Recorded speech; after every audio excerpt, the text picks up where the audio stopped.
디모데서 3장 16절을 읽어드릴게요.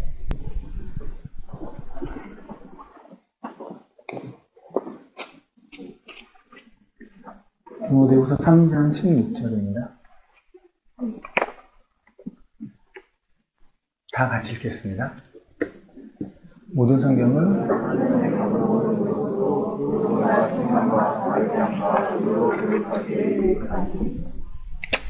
아멘. 기도하시겠습니다. 주님 감사합니다. 저를 이 자리에 불러주시고 또 말씀을 들려주시니 감사합니다. 주님만 말씀하시기를 소망합니다. 주님만 기도합니다. 예수님 이름으로 기도드렸습니다. 아멘. 안녕하세요. 지금 목소리 좀 상태가 내려오죠. 오늘만 살라고요. 사경회를 마치고 나면 가장 인기 있는 품목이 얘래요. 이거 받침대. 우리 박지원 목사님도 이거 사셨고요. 여러분, 제가 이거 홍보 대상가 봐요. 오늘 사경에서 아가서를 오늘 하루에 다 끝낼 거라고 예상하시는 분은 없죠. 예. 여기 오늘 이 사경에 처음 오시는 분들은 깜짝 놀랄 일이겠지만, 10시간 동안 제가 저는 최선을 다해서 말을 할 겁니다. 하나님이 중간에 데려가지 않으시면 최선을 다해서 말할 텐데, 아마도 오늘 아가서 1장이나 2장까지 나가면 정말 최선을 다해서 나간 거고요. 1장 정도가 예상이 되는데, 아무튼. 그러나, 그래서 11월 30일에 저희 하늘소망교회에서, 또 자리를 내어주신다고 그래서, 11월 30일에 저희 다시 모여서, 그때는 수단과 방법을 가리지 않고, 10시 넘어서 하더라도 끝내도록 노력을 하겠습니다. 일단 아가서를 하기 전에 저희가 좀 알아야 될 건 뭐냐면, 가장 중요한 건 이거 같아요. 솔로몬이 아가서를 지었다는 건 다 알아요. 왜냐하면 아가서의 처음 시작이 솔로몬이 지었다고 했으니까. 그런데 문제는 뭐냐면 솔로몬이 언제 지었다는 거예요. 그게 아가서를 이해하는 데 가장 중요한 거라고 저는 생각을 하거든요.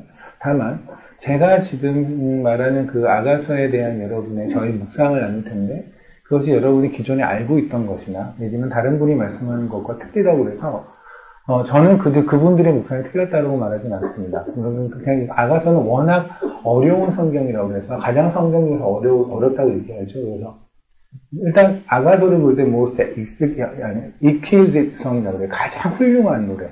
가장 훌륭하다는 것은 그만큼 절묘하다는 거고, 그런데 그것이 시인지라 분명히 사람마다 해석하는 데 조금 다 차이가 있을 수 있겠죠. 그래서 가장 어렵기 때문에 가장 난해하고, 그래서 여러 가지 해석이 존재하고 여러 가지 사람들의 목소리와 의견이 존재하거든요. 근데 저는 성경을 바탕으로, 물론 그분들도 그러시겠지만 저도 성경을 바탕으로 과연 아가서에서 진정으로 하나님이 말씀하시고 싶은 건 무엇일까라는 걸 한번 나눠보려고 해요. 그래서 기존에 여러분이 알고 계셨던 아가서에 대한 내용과 다르다고 해서 너무 놀리지 마시고, 또 그것 때문에 같이 맞짱 떠보자 이런 것도 하지 마시고, 그냥 이런 케냐 어느 시골에서 이렇게 묵상하는 인간이 하나 있구나라고 들으셔도 되고, 근데 만약에 동의하신다면 여러분도 아가서를 개인적으로 묵상하실 때 그렇게 바라본다면 참 좋겠다는 생각이 들어요. 왜냐면 아가서는 단순히 사랑의 노래, 예, 물론 사랑의 노래도 맞지만 단순한 사랑의 노래가 아니라 그리스도인, 업앤다운이 늘 있는, 늘 우리가 잘 사는 건 아니잖아요. 그냥 그리스도인으로서 해야 되는, 마땅히 해야 되는 게 있어요. 그죠? 그래야만 하는 게 있는데, 사실 우리의 삶은 그래야만 하는 것과는 매우 거리가 먼 경우가 되게 많잖아요. 그런 거에 대해서 너무 아주 적나라하게 하나님에게 고백하는 시이기도 하고, 그것을 또 위로하시는 하나님의 것도 있고요.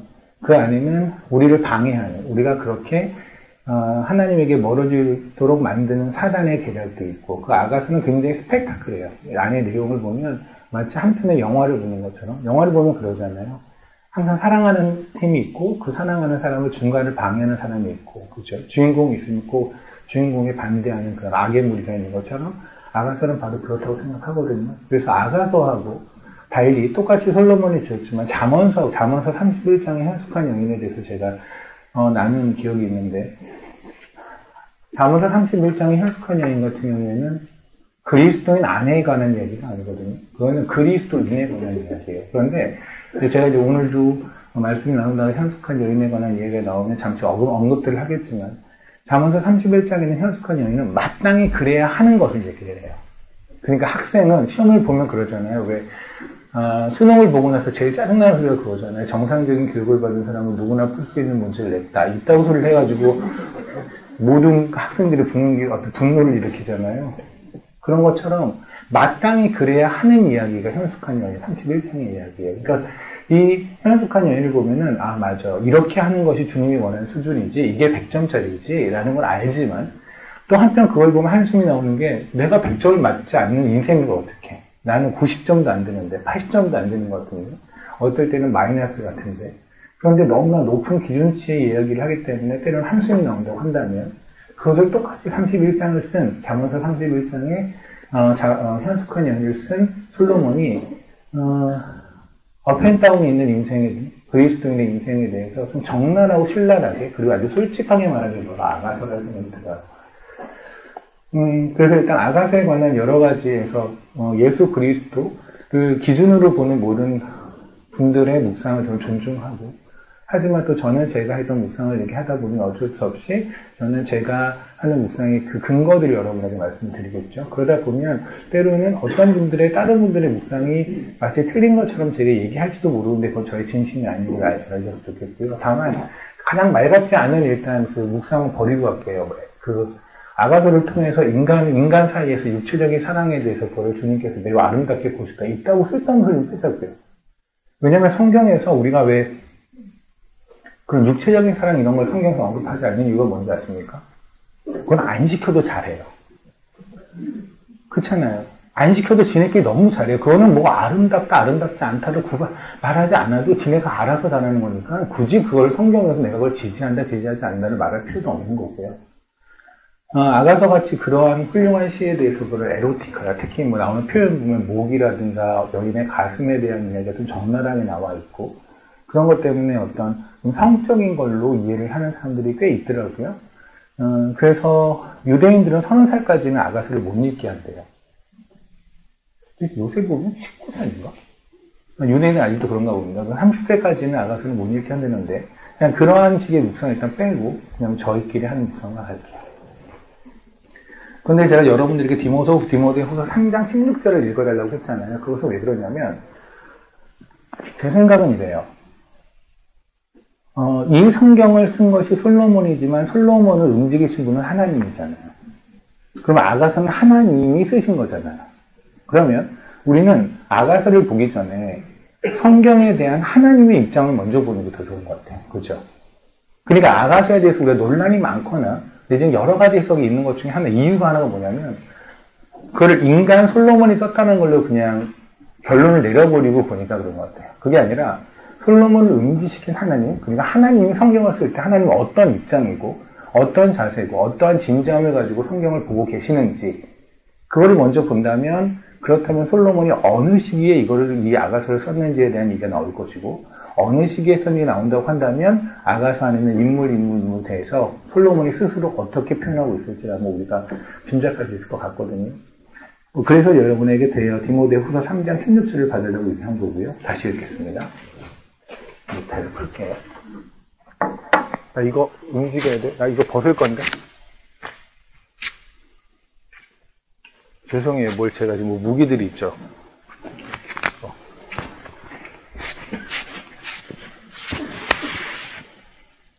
여기 후진이네. 이거 어떻게 해요? 여기다가?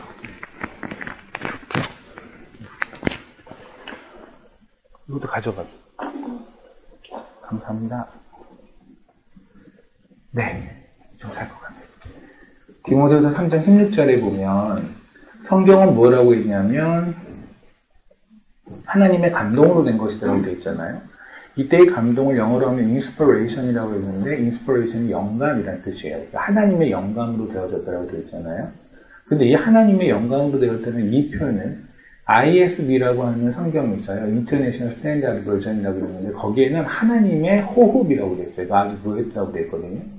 그러면 왜 inspiration은 영감이랑 감동이라는 단어를 굳이 호흡이라는 말을 썼을까?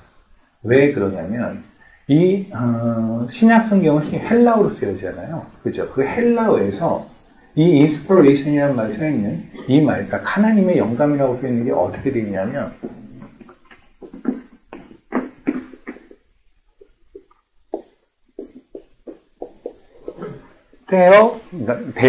테우스토스라고 돼 있어요. 근데 이게 뭐냐면 테오가 하나님을 뜻하고요. 이게 헬라어로 호흡을 뜻해요. breathe를 뜻해요. 오케이? 그러니까 사실 ISB 해석이 정확하게 맞는 거예요. 하나님의 호흡이라고 되는 게 맞는 거거든요. 그러니까 이것을 우리가 현재 이해하는 표현을 한다면 영감이라는 표현을 썼는데, 근데 사실은 이게 맞고요. 그렇다면 다시 읽어볼게요. 16절에 모든 성경은 하나님의 감동으로 된 것으로, 이때 이것을 모든 성경은 하나님의 호흡으로 된 것으로 교훈과 책망과 바르게 함과 의로 교육하기에 유익하니 이러잖아요. 이때 페우스토스란 말 있잖아요.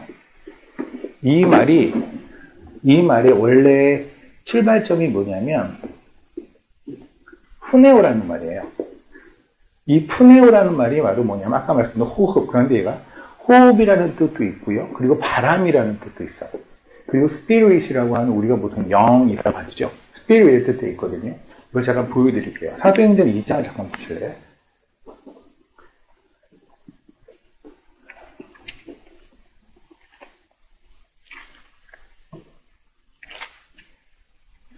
사도행전 2장에를 보면 1절, 2절입니다. 오순절 날이 이미 이름에 그들이 다 같이 한 곳에 모였더니 후련히 하늘로부터 급하고 강한 바람 소리 같은 소리가 있어 그랬잖아요.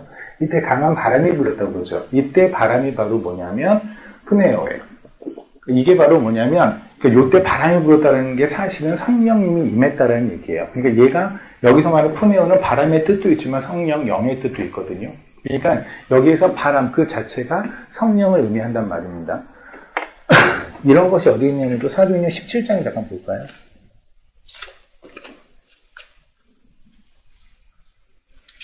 사도행전 17장에도 보면 25절입니다. 또 무엇이 부족한 것처럼 사람의 손으로 성김을 받으신 것이 아니니 지금 하나님에 대해서 말하는 거죠. 24절부터 읽을까요?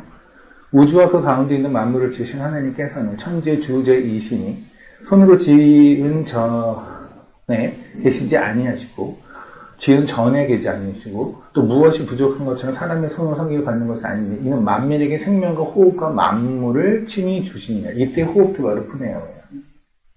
그러니까 지금 제가 말씀드린 건 뭐냐면 디모데후서 3장 16절에 나온 거는 성경은 하나님의 호흡이라는 얘기죠. 그죠?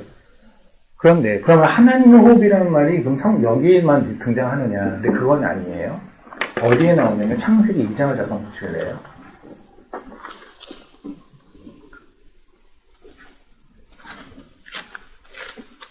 창세기 2장 7절입니다. 창세기 2장 7절에 보면 여호와 하나님이 땅의 흙으로 사람을 지으시고 생기를 그 코에 불어넣으시니 사람이 생명이 되니라 이랬잖아요. 이때 호흡을 불어넣으시니 그때 생기를 불어넣으시냐고 하잖아요. 코에다가 생기 이렇게 불어넣었다는 거. 이게 바로 여기는 물론 헬라어는 아니죠. 왜냐하면 구약은 히브리어를 쓰니까. 히브리어는 네샤마라는 말이 있는데 N입니다. 네샤마라는 말이 있어요. 얘가 바로 호흡이라는 뜻이에요. 이게. 그러니까 하나님께서 사람들을 흙으로 만들어 놓으시고요. 그 코에다가 호흡을 집어넣었다. 이것을 디모데후서에서는 생기를 넣었다, 생명을 넣었다, 내지 영감을 넣었다라고 표현되는 거고요. 그런데 그것을 디모데후서 3장 26절에도 뭐라고 하냐면 말씀이다. 그것이 성경이다. 그렇죠? 다시 말하면 뭐냐면 세상에서 호흡이 있는 모든 자들이 다 숨을 쉰다고 해서 전부 다 그들이 살아있는 존재가 아니라는 거예요. 하나님의 생명이 그 스피릿, 그 하나님의 성령이 임한 자가 생명이 있는 자고요. 그리고 그 생명이 있는 자는 뭐를 하냐면 하나님의 말씀을 받고 말씀대로 살아가요. 그죠? 그러니까 말씀대로 우리가 다 100% 살아가지는 못하지만 최소한 말씀대로 살아가야 한다는 사실에 대해서는 동의를 하잖아요. 그런 자가 바로 생명이 있는 자예요. 그게 시편 150편에 나왔던 그 얘기입니다. 잠깐 보실래요? 시편 150편. 저희 목소리 좀 불편하죠? 죽진 않으니까 너무 염려하지 마세요. 150편 6절에 보면 호흡이 있는 자마다 여호와를 찬양할지어다 할렐루야 이러잖아요. 이때 호흡이 있는 자마다 할 때 아무나 개나 소나 너구리가 아니에요. 여기서는 하나님께 선택된 사람들, 하나님이 그분의 생기를 불어넣은 사람들, 성령이 임한 자들. 그러니까 여기서 말하는 호흡이라는 게 제가 스피릿이라고 말씀을 드렸잖아요. 이 하나님의 영이 임해서 그 영에 의해서 말씀을 이해하고 말씀을 받는 자들, 그들이 바로 호흡하는 자들이에요. 그러니까 이 말씀을 가지고 아무나 그냥 예배당에 아무나 오면 그들이 다 예배자가 된다고 착각하지는 않으래요. 특히 제가 몇 번 강조하지만 새생명 총재 이런 거 있잖아요. 그렇죠. 그래서 새생명들 앞에 앉혀놓고 헌생명들 뒤에 앉아가지고 쟤네들 뭐 기도해주고 쟤네가 뭐 하나님 믿었으면 좋겠어. 오케이, 믿어야지요. 그런데 그런다고 해서 뭐 우리 뭐 착각하면 안 되는 게 뭐냐면 믿지 않는 사람이 앉아있다고 해서 그들이 예배자가 되는 게 아니에요. 믿지 않는 사람들은 여기서 아무 무슨 짓을 하더라도 그들은 예배자가 될 수 없고 하나님께 예배를 드릴 수 없어요. 그러니까 믿지 않는 사람이 있을 때 그들을 친절하게 인도해주고 아르쳐서 알려주고 교회에 연참여할 수 있도록 도와주는 건 매우 중요하나 하지만 그렇다고 예배의 수준을 내리거나 말씀의 수준을 내려서는 안 돼요. 말씀은 말씀대로 가는 거예요. 그러니까 물론 그들이 이해하는 용어나 그 수준으로 말하는 거는 굉장히 좋겠지만 그렇다고 해서 본질의 메시지가 사라지면 안 된다고요. 처음 오는 사람들이니까 뭐 십자가 이야기, 죄의 이야기, 죽음, 사망 이런 얘기하면 좀 부담스럽겠지? 라는 생각에 그냥 하나님의 사랑만을 강조하고 그냥 서로 돕고 착하게 살자라고 절에서도 충분히 들을 수 있는 얘기를 하는 것은 예배가 아니란 말입니다. 예배는 예수 그리스도가 있어야지 예배가 돼요. 제가 조금 이따 다시 한번 말씀을 드리겠지만 어쨌든 여기는 호흡이 있는 자마다 여호와를 찬양할지어다 라고 하는 이 호흡도 마찬가지로 내심하거든요. 그렇죠. 그러니까 이 호흡을 받은 사람이 바로 성령을 받은 사람을 의미한다고 말씀을 드렸습니다. 그런데 이것이 또 어디에 있냐면 잠언서에도 있어요. 잠언서 20장입니다.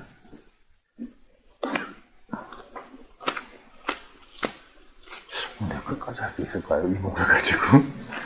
하나님 도와주십시오. 아침에 오늘만 살겠습니다 그러고 왔는데 반나절만 살게 하실 수도 있겠다는 생각이. 잠언서 20장 27절입니다. 저는 잠언서 20장, 사실 잠언서는요, 제가 다시 몇 번 말했지만 이거는 사람들이 살아가는 데 필요한 도덕률에 관한 책이 절대로 아니에요. 잠언서는 정말로 하나님을 만난 사람, 성령이 임한 사람이 아니면 죽었다 깨도 이해하지 못하는 게 잠언서예요.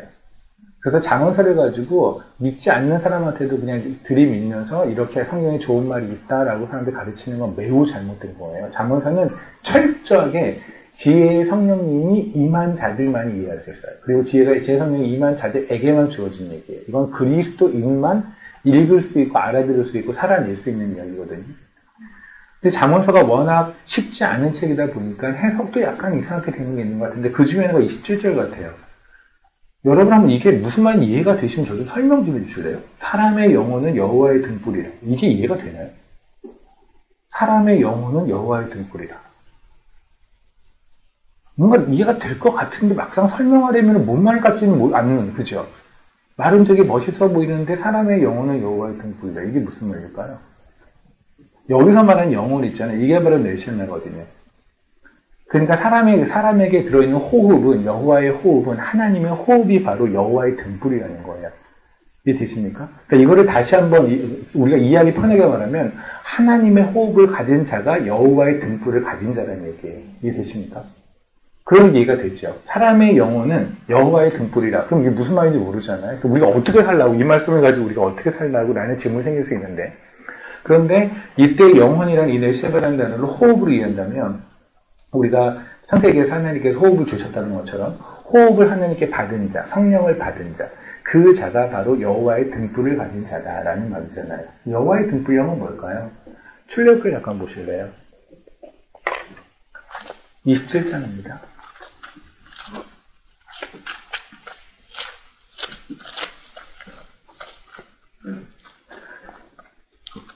제가 시작과 동시에 이렇게 막 하는 게 왜 그러냐면 시간이 없어요. 이게 오늘 최선을 다해서 나가서 1단 2단 나가기 힘들거든요. 그래서 제가 오늘 딴 얘기 안 하고 말씀만 보려고 노력하는 게 중간에 또 모르죠. 노력을 해보겠습니다. 20절 볼게요. 등불 관리라고 되어 있죠. 너는 또 이스라엘 자손에게 명령하여 감나무로 짠 순수한 기름을 등불을 위하여 내게 가져오게 하고 끊이지 않게 등불을 켜내 아론과 그 아들들로 회막안 증거궤 앞 휘장 밖에서 저녁부터 아침까지 항상 여호와 앞에 그 등불을 보살피게 하라. 이는 이스라엘 자손이 대대로 지킬 규례니라. 아멘. 여기서 보면 회막을 밝히는 데 필요한 게 등불이라고 되어 있잖아요. 이때 이 등불이 뭐냐면 감나무로 짠 순수한 기름이어야 해요. 그죠?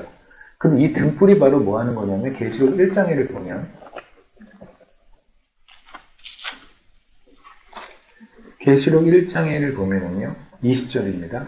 네가 본 것은 내 하나님 내 오른손에 7별의 비밀과 또 일곱 금촛대와 7별은 7교회의 사제예요. 7촛대는 7교회니라. 아멘. 거기 보면 등불이 바로 그러니까 이 등불이 밝히는 게 촛대잖아요. 그렇죠? 등불이 있어야 촛대가 쓰니까.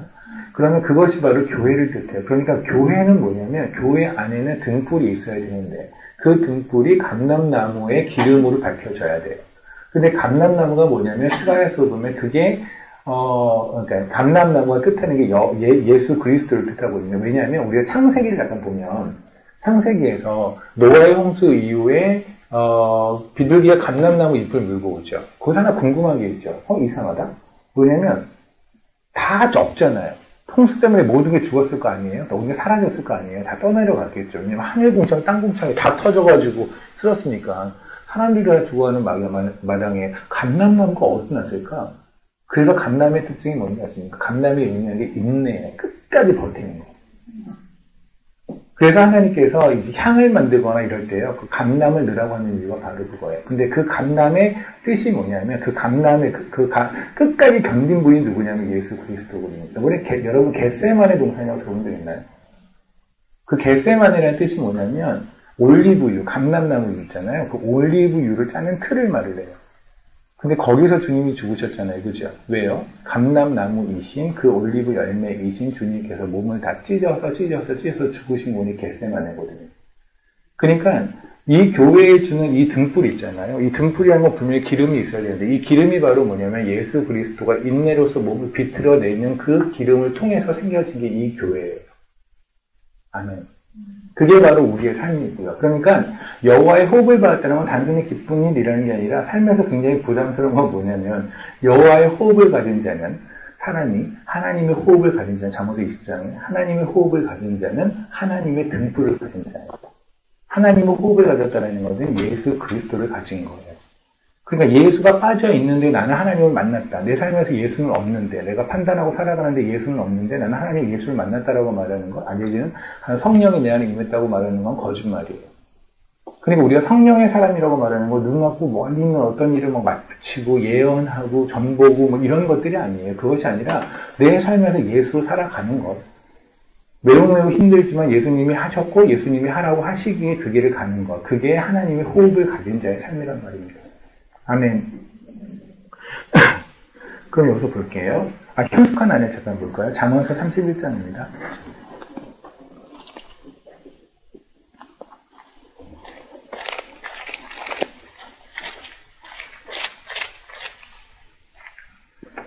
잠언서 31장에 대한 설명을 간략하게만 설명드릴게요. 모르시는 분이 한 분이라도 있으시면 알아야 하니까.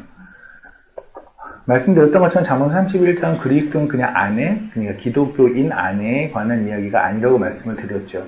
만약에 그렇게 이해하는 분들이 있다면 여러분은 뭐를 크게 잘못하고 있는 거냐면 만약에 여러분 현재까지 잠언서 31장은 그냥 크리스찬 아내, 크리스찬으로서 한 집안의 아내이고 엄마여야 되는 사람이 어떻게 살아가는 지침이겠지라고 정도로 이해했다면 그렇다면 여러분은 매우 잘못한 게 그냥 성경을 잘못 이해해서 잘못한 게 아니라 근본적인 잘못이 하나 있어요. 뭐냐면 여러분은 성경을 살아내는 의도가 없는 거예요.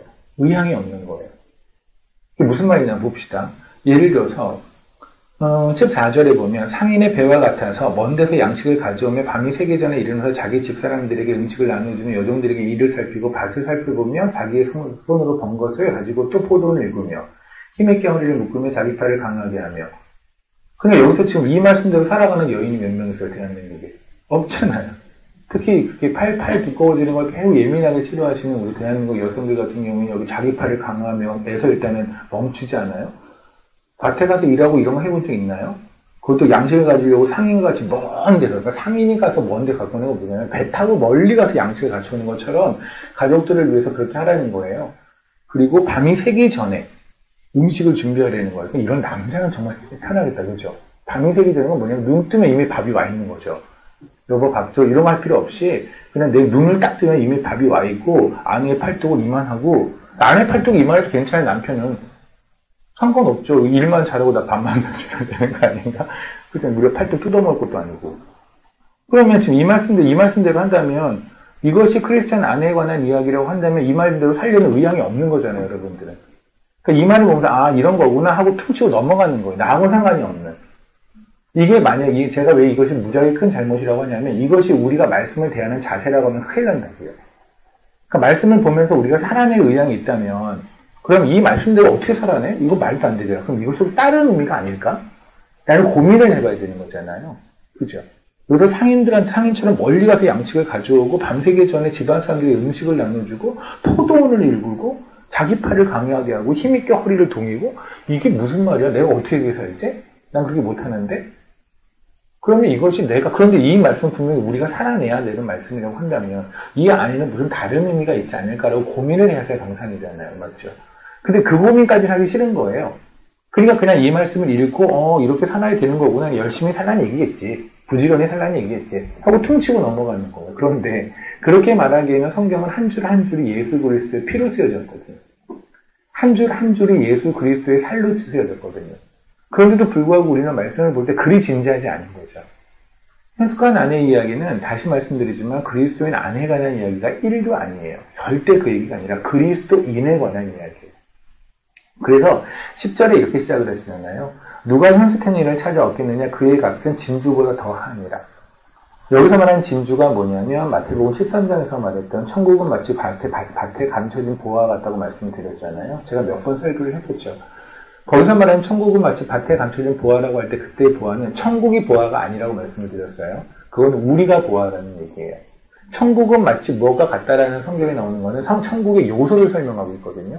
천국의 요소는 세 가지겠죠. 한 나라가 구성되려면 세 가지가 필요해요. 첫 번째, 주권이 있어야 되고요. 영토가 있어야 되고 백성이 있어야 돼요. 그렇죠? 천국의 주권은 하나님에게 있고요. 영토는 하나님이 원하시는, 하나님이 말하시는 거기까지가 다 영토가 될 것이고요. 세 번째는 천국의 백성이 있어야 되겠죠. 그죠? 천국은 마치 누구와 같다. 라고 하는 것은 천국의 구성 요소를 말하는 거라고요. 천국은 이거다가 아니라. 그러니까 예를 들면, 천국은 밭으로 종들을 보낸 주인과 같다. 라고 말하면, 천국은 주인이다. 그럼 이상하잖아요. 2인칭으로 보면. 이거는 천국의 구성 요소 중에 주인이 있으시겠죠. 주권을 가진 하나님을 말하잖아요. 똑같은 거라고 생각하시면 돼요. 그래서 여러분이 마태복음이나 이런 복음서에서 천국은 마치라고 등장하는 게 나오면 일단 천국의 구성 요소를 말하는 거라고 생각하시면 돼요. 그럼 천국의 구성 요소에서 하나님이 있어요. 영토 됐어요. 그럼 백성이 나왔죠. 거기서 말하는 보화가 백성이에요. 우리들. 그래서 말하는 거예요. 천국의 구성 요소 중에 보화를 발견하니 하나님께서 모든 주권을 가진 하나님께서 그 백성을 사시기 위해서 자신이 가진 모든 것, 예수 그리스도를 주고 우리를 사셨다고요. 그리고 천국은 마치 진주와 같죠. 진주가 바로 우리인데 이 진주를 발견하고 나니 하나님께서 자신이 가진 모든 것을 팔아서 사셨다고요. 그리고 나면 세 번째 비유가 좋은 물고기와 나쁜 물고기잖아요. 그죠? 그래서 세상에는 좋은 물고기와 나쁜 물고기가 있는데 그 어부가 잡아서 좋은 물고기는 자기가 가지고 나쁜 고기는 버렸다라고 되어 있죠. 거기서 나쁜 고기는 뭔가요? 못생긴 사람인가요? 못생긴 고기인가요? 아니요. 그냥 주인이 보기에 나쁘다고 생각하는 것. 그렇잖아요. 고래잡이 어선할 때는 고래가 좋은 거고, 멸치잡이 하는 어부한테는 멸치가 좋은 거 아닙니까? 그죠? 잘생기고 못생긴 건 중요하지 않아요. 어부만이에요. 그러니까 하나님이 보시기에 하나님이 선택한 백성. 그 백성은 좋은 물고기인 거고, 아닌 백성은 아닌 거예요. 그게 바로 말라기에서 나오는 그거잖아요. 하나님께서 야곱은 뱃속부터 예뻐했고 에서는 싫어했다. 에서는 미치고 팔짝들 누르시죠. 내가 뭘 잘못했는데. 가인도 마찬가지잖아요. 가인도 재물을 갖다 놓고 아벨도 갖다 놨는데 하나님께서는 아벨 거는 받았고 가인은 깠거든요. 근데 그걸 위해서 우리는 이상하다. 왜 하나님은 그렇게 하셨을까? 라는 거에서 우리가 전제 조건이 하나 잘못된 게 하나 있거든요.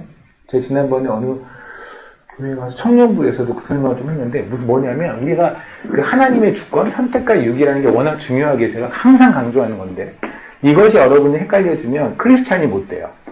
그러니까 이것이 안 되면 여러분은 이제 슬슬 그러니까 80% 크리스찬, 20% 무슬림 이렇게 될 가능성이 높아요.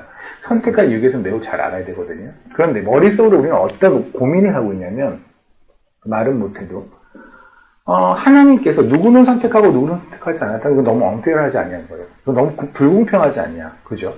그래서 하나님께서 에서는 선택하고 에서 선택하지 않았고 야곱을 선택했어요. 하나님께서 아벨은 선택했고 가인은 선택하지 않았어요.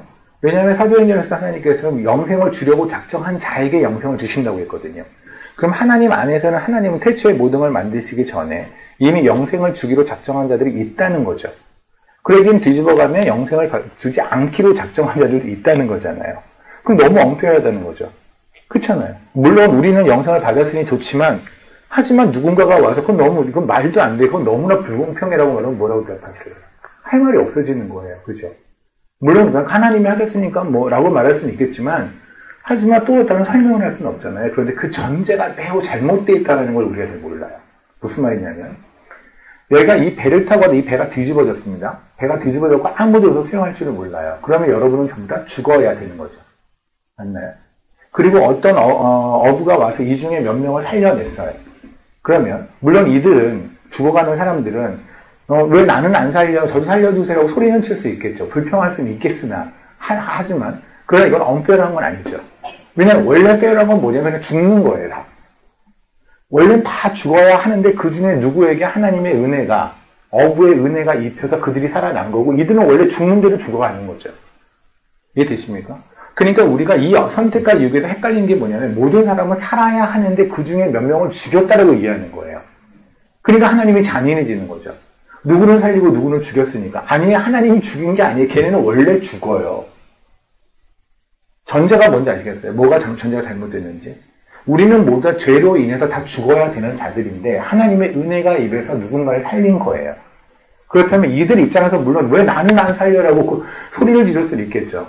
왜 나는 아니에요? 라고 소리 질 수 있으나 그러나 이들은 하나님 앞에 가서 한 말도 할 수 없어요. 왜? 원래 그 물에 빠져 죽게 돼 있는 건데 내가 어부가 안 살린다고 니들이 나한테 뭐라고 할 문제는 아니잖아요. 그러니까 어떻게 된 거냐면 이들은 불평할 수는 있으나 불평할 자격은 없고 죽어가는 게 짜증나니까 열받을 수는 있으나 열받을 자격은 없고 여기서 살아난 이들은 그저 하나님께 감사만 해야 되는 그죠? 어부에게 무조건 감사만 해야 되는 그게 바로 예배와 찬양이란 말입니다. 이해되시나요? 이게 바로 보아예요. 그러니까 여러분이 왜 보아냐면 여러분이 거울을 봐도 이렇게 보아가 되겠잖아요. 우리에게 막 보아 같진 않잖아요. 그죠? 근데 우리가 막 진주 같진 않잖아요. 딱 봐도 좋은 물고기 같지도 않고 그런데도 불구하고 하나님 우리를 보아라고 부르시는 거는 뭐냐면 그냥 그분이 그를 선택하신 거예요. 아멘. 그거를 말고 우리가 다시 잠언 31장 보면 이해되시죠? 10절. 누가 현숙한 인을 찾아 얻겠느냐? 그의 값은 진주보다 더하니라. 그렇죠? 우리가 마태복음 13장에서 봤다. 천국은 마치 보아와 같고 천국은 마치 진주와 같다 할 때 이거예요. 그러니까 하나님이 말씀하신 건 뭐냐면 내가 지금부터 뭐에 관한 얘기를 하는 거냐면 진주와 같고 보아와 같은 그리스도인에 관한 이야기를 할 거야 라고 지금 말씀하시는 거라고요. 왜냐면 우리 근데 굳이 현숙한 아내라고 말을 했냐면 우리는 그리스도의 신부거든요. 그러니까 이 이야기는 어떤 여인에 관한 자매들에 관한 이야기가 아니에요. 그리스도인 남녀 모든 사람을 아우르는 얘기란 말입니다. 뭐 모든 걸 다 하진 않겠습니다. 거기서 등불에 관한 이야기가 나왔길 하는 겁니다. 볼게요. 18절. 지금 현숙한 여인에게 뭘 했냐면 멀리 가서 양식을 가져오래요. 성경에서 말하는 양식은 늘 말씀이죠.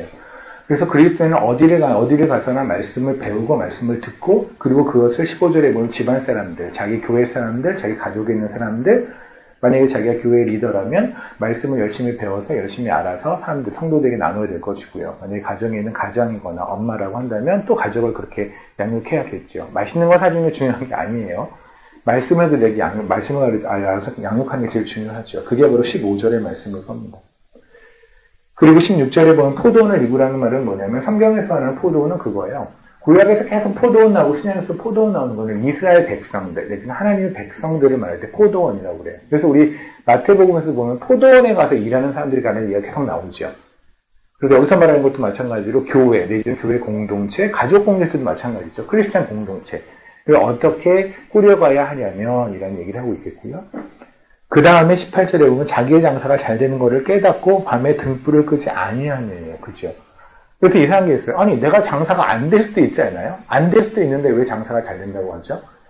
우리가 장사가 잘 되고 안 되는 우리의 흥망의 결정은요 하나님이에요. 다시 말하면 하나님이 있으면 우리의 삶은 풍요로워요. 아멘. 하나님이 없으면 내 통장에 아무리 돈이 많으라도 피폐한 거예요. 그죠? 그 얘기예요. 그리고 우리가 장사가 잘 되는지를 깨달으려니까 이거는 뭐냐면 장사가 잘 될 거라고 믿고가 아니라 장사가 지금 잘 되고 있다고 네 삶이 지금 괜찮다고 너는 지금 안전하다고 너는 하나님이 있기에 너는 이미 모든 걸 가졌다는 걸 깨달으라고요. 그러니까 지금 여기 계신 여러분들이 바로 어떤 분들이냐면 그걸 깨달으신 분이에요. 그리고 또는 오늘 이 자리에서 하나님이 여러분을 깨닫게 하실 거예요. 나는 괜찮다고. 어쩌면 누군가는 안 괜찮다고 생각해서 오신 분들도 있겠죠. 그렇죠? 난 여기에서 말씀을 통해서 내가 뭔가를 하나님이 나의 길을 열어주실 거야. 이렇게 생각하는 분들이 있을 수 있어요. 무슨 뭐 기도회 같은 거 하잖아요. 뭐 며칠 동안 계속 기도회한 다음에 마지막에 치유 집회 같은 거를 해요. 그래서 이 기도회에서 여러분이 잘 하셨으니까 하나님께서 여러분을 치유하실 겁니다. 이렇게 하나님 갖고 장사하면 안 돼요. 그런 게 아니에요. 우리는 뭐냐면 내가 어떤 기도회나 예배에 갈 수 있다는 것 자체가 내가 선택받은 백성이고 내가 부활하는 얘기잖아요. 그죠? 거기서 우리는 안정감이 예배자를 만드는 거예요. 그 예배를 드렸더니 하나님께 뭐를 뜯어내고 그럼 삥 뜯는 거 이게 무슨 예배예요. 하나님께 삥 뜯으면 안 돼요. 이미 하나님이 다 주셨잖아요.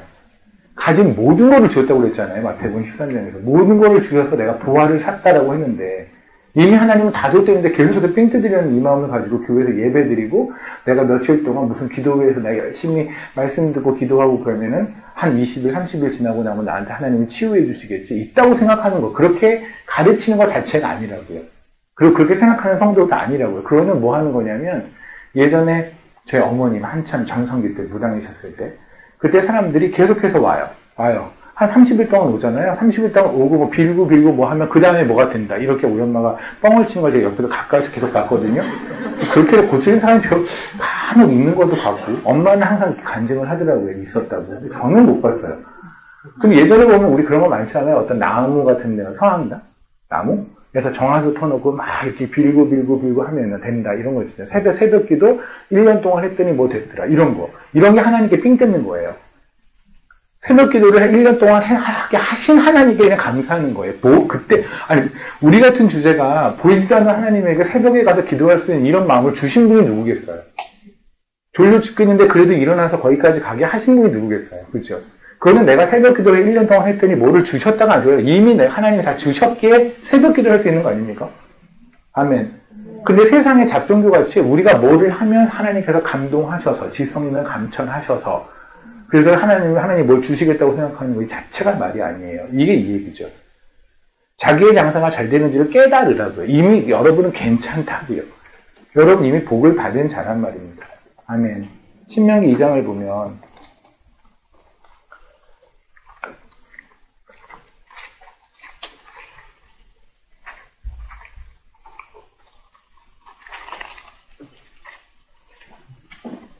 신명기 2장에 이러잖아요. 7절 네 하나님 여호와께서 내게 하는 모든 일에 내게 복을 주시고 네가 이 큰 광야에 두루 다님을 알고 내 하나님 여호와께서 이 40년 동안 너와 함께 하셨으므로 내게 부족함이 없었느니라. 뻥이세요. 40년 동안 어떻게 광야에서 부족한 게 없어요. 제가 40년 동안 광야에 있지는 않았지만 마사라니에서 있는 시간 광야 같은 그 동네 마사라니보다 여기가 훨씬 더 심했겠죠. 그런데 그걸 대강 지다 보면 부족한 거 투성이에요. 먹을 것도 없고 오죽하면 이제 고슴도치를 먹겠어요. 즐거워서 고슴도치가 너무 먹고 싶어서 고슴도치를 보는데 침이 막 이럴 것 같아요, 제가? 아니, 저는 제 평생에 고슴도치를 먹는 시간이 올 거라는 건 꿈에도 상상을 해본 적이 없어요. 저라고 눈 뜨면 박자고 눈 맞추면서 윙크하고 싶을까요? 아니잖아요. 저라고 걸어가면서 갑자기 으악! 근데 뭐야, 그냥 지네네, 정갈이네, 스콜피언이 있잖아요. 그거 물려서 막 그 초록색 같은 독이 올라가는 게 보여요. 실감나고 좀 재밌나요? 영화 같나요? 당해보세요. 그게 재밌지 않아요. 막 칼로 째고 또 돌아보고 싶지 않겠죠. 그러니까 저는 지금 야생에 있는 딸이는 어떤 종교적인 어떤 무슬림한테 하는 밖에 빼고 그냥 상황, 환경적 상황만 말을 해도 끔찍하거든요. 끔찍한 게 굉장히 많아요. 그런데 예전에 광야는 더 심했지 않겠습니까? 지금은 그래도 뭔가 뭐 스프레이 있고 곤충들 못 오게 하는 뭐 장치라도 있지. 그때 아무것도 없었잖아요. 부정한 거 투성이었을 거예요. 그동안 고슴도치 안 먹었을까요? 그런데도 불구하고 하나님은 뭐라고 우기시냐면 니네가 부족한 게 없었다는 거예요. 이게 미치는 거죠. 애들은 되게 부족하게 컸는데 엄마 아빠가 그래. 내가 너한테 못 해준 게 뭐 있어? 내가 뭘 부족하게 키웠어? 애는 적어봐. 적어봐.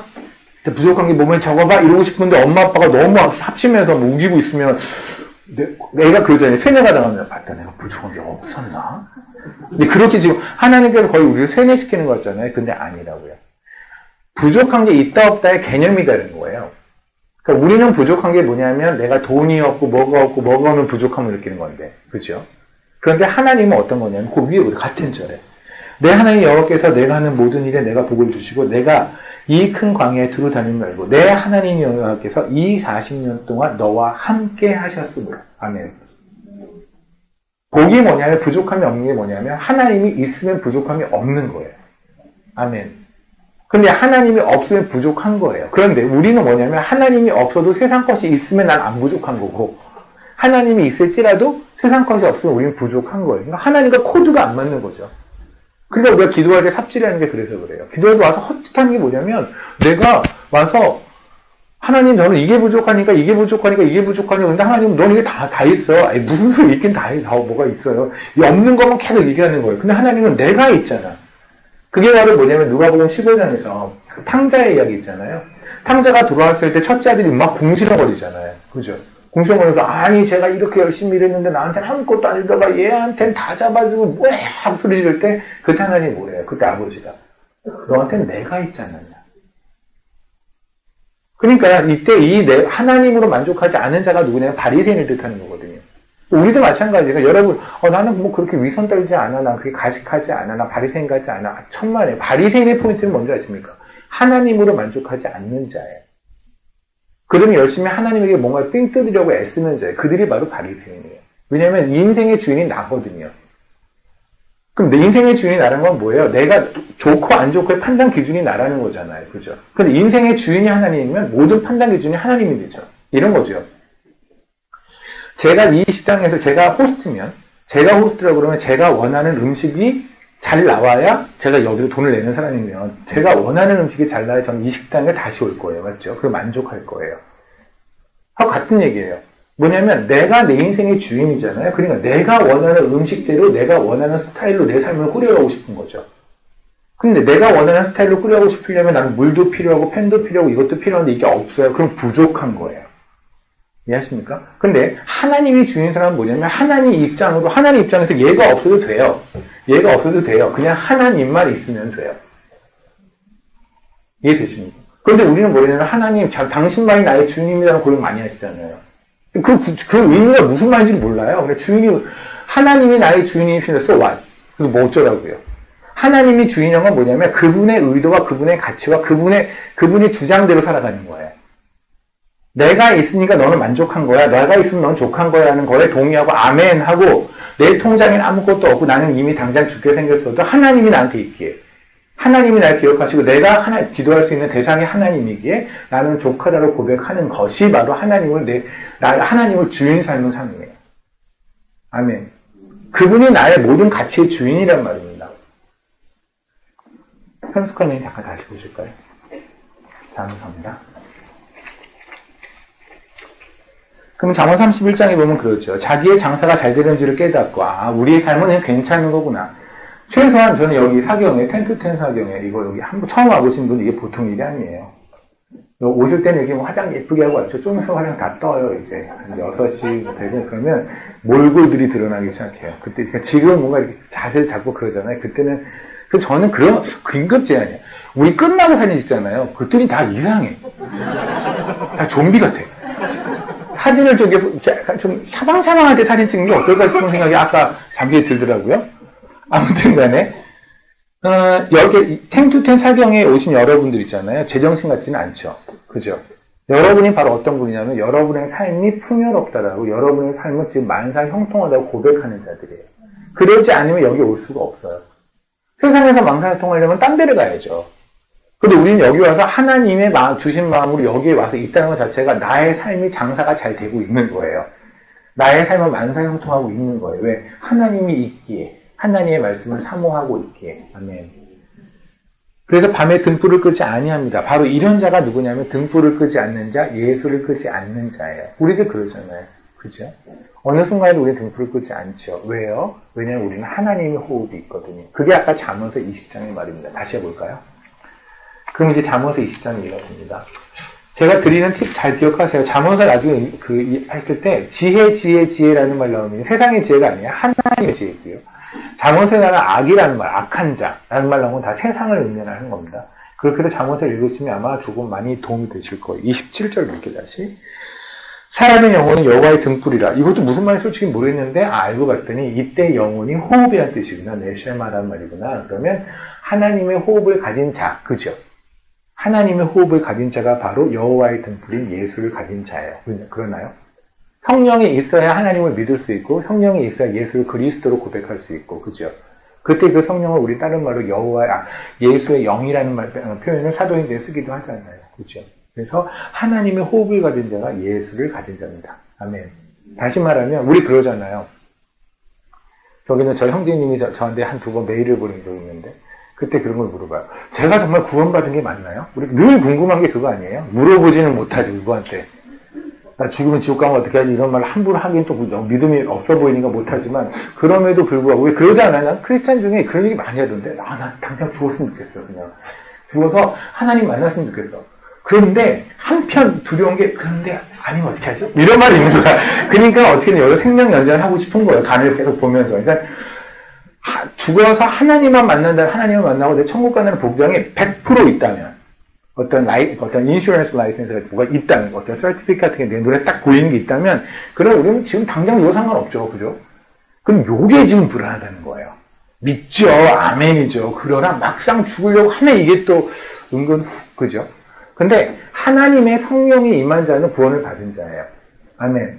그럼 하나님의 성령, 하나님의 영이신 그 성령님 임했는지 아닌지 어떻게 아냐는 거예요. 그래서 세상에서는 수많은 사기꾼들이 등장을 해요. 컴맹이. 그러니까 이 기독교 안에서. 그들은 뭐냐면 성령이 임한 증거를 자꾸만 사람들한테 말해줘요. 그리고 여러분이 방언을 하면 성령을 받은 거다. 대신 여러분이 예언을 하면 성령을 받은 거다. 공중부양을 하면 받은 거다. 장풍을 쏘면 받은 거다.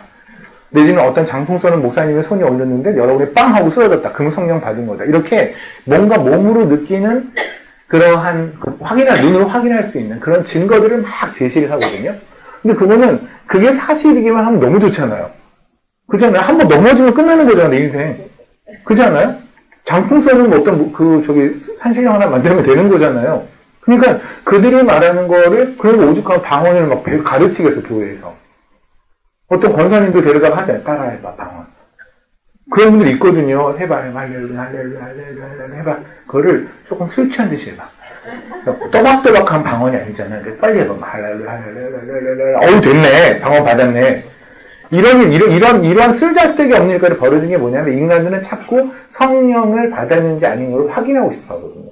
근데 그건 매우 중요한 얘기는 맞아요. 그죠? 왜냐면 성령이 없다면 우리가 교회에서 아무리 거기처럼 오래 200년 동안 이 안에 있어도요, 우리는 구원 못 받거든요.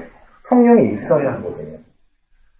근데 제가 조금 전에 굉장히 비꼬듯이 말한 것처럼 그런 여러분에게 말하는 눈으로 보일 수 있는 성령을 받았다는 증거들은 다 거짓입니다.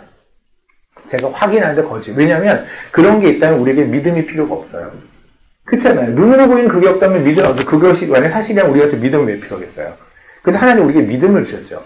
믿음으로 믿는 거는 보이지 않게 믿음으로 믿는 거예요. 그건 다른 게 아니에요. 우리가 하나님의 사람인지 아닌지에 대해서 믿음으로 믿는 거거든요. 그런데 그럼에도 불구하고 분명히 우리는 늘 불안한 건 사실이죠. 근데 우리는 어떻게 할 수 있냐면 이게 바로 답이에요. 하나님의 호흡을 가진 자, 이때 호흡이 성령이라고 그랬잖아요. 하나님의 영을 가진 자는요, 하나님의 등불 예수 그리스도를 가지고 있어요. 이런 자의 특징은 뭐냐면은 예수 그리스도로 판단해요. 그러니까 내가 육이 어디로 가고 싶어도 하나님, 주님이 원하는 길이 어디라는 걸 아는 자예요.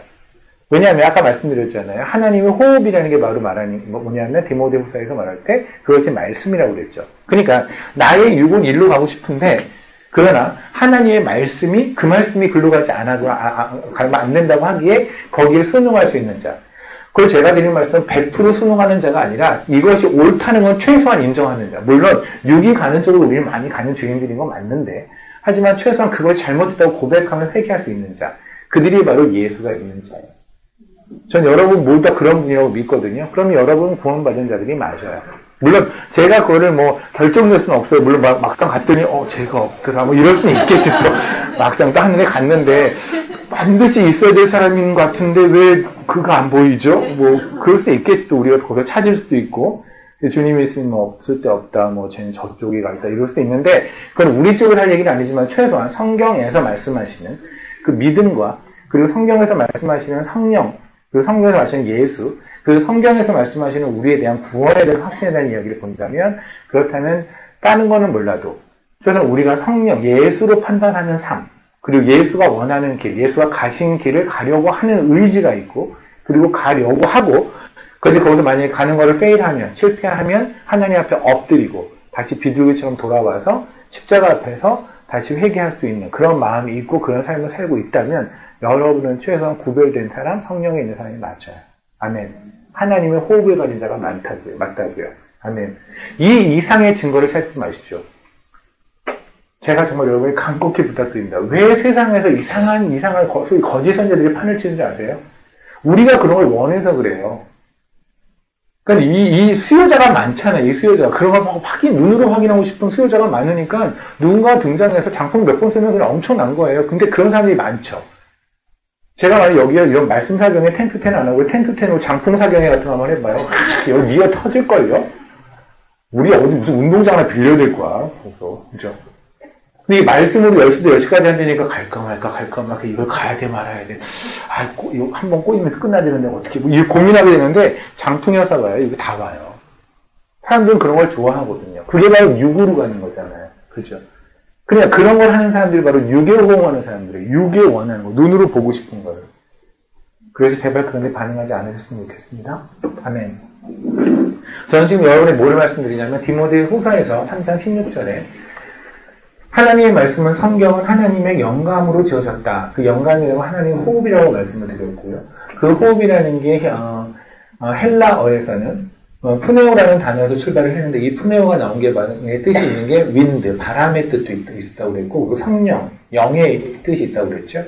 그런데 이것과 같은, 물론 그 단어는 아니죠. 왜냐면 히브리어니까 구약에서 마찬가지로 하나님의 호흡이라는 말이 있는데 그 호흡이라는 단어도 네샤마라는 이 단어도 마찬가지로 이런 하나님의 영감, 하나님의 영의 뜻이 있고요. 그리고 또 하나가 바람의 뜻도 있어요. 우리가 아까 봤던 거 똑같죠. 다시 볼까요? 창세기 3장 볼게요.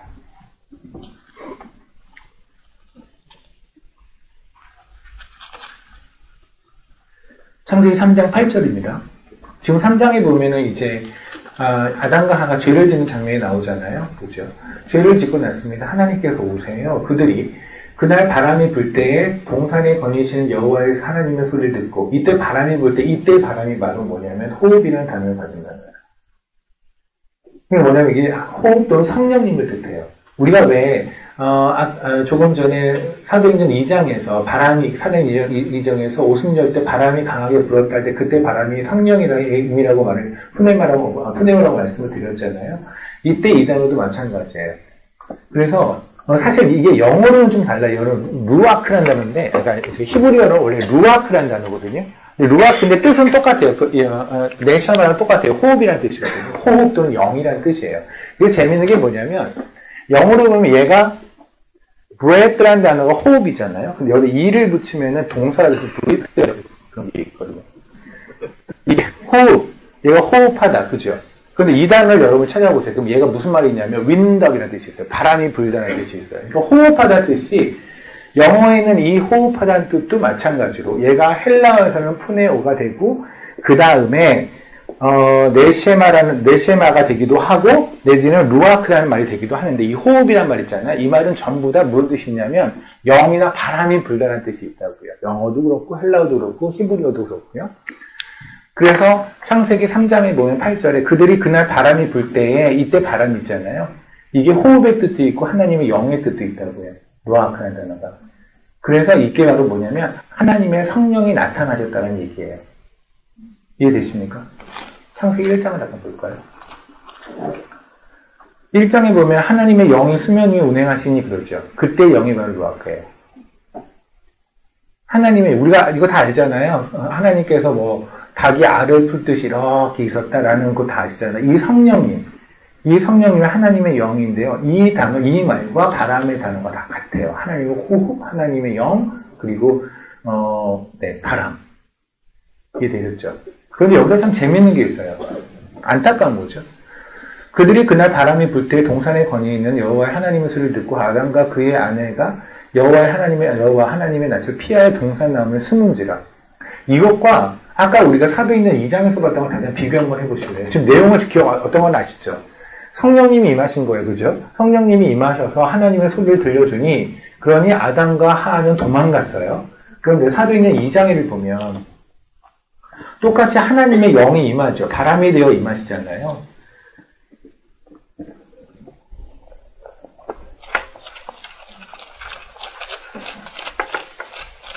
근데 그때는 그들이 달아난 게 아니죠. 그들은 그 영을 기다리고 있었잖아요. 그렇죠? 2절, 1절에 보면 오순절 날이 이미 이름에 그들이 다 같이 한 곳에 모였더니 호련히 하늘로부터 급하고 강한 바람 소리가 있어 그들이 앉은 온 집에 가득하며 그죠? 그리고 사람들은 전부 다 기다렸다가 성령을 받았잖아요. 차이점 보이시나요? 똑같이 바람처럼 성령님이 오셨는데 한쪽은 도망가요. 근데 한쪽은 그것을 반겨요. 그죠? 그러니까 하나님의 영을 받는 자가 있고요. 하나님의 영이 오시는 그 소리를 에서 달아나는 자가 있어요. 왜 그런지 아십니까? 그와 똑같은 게 어디 있냐면 이사야서 30장을 잠깐 보시면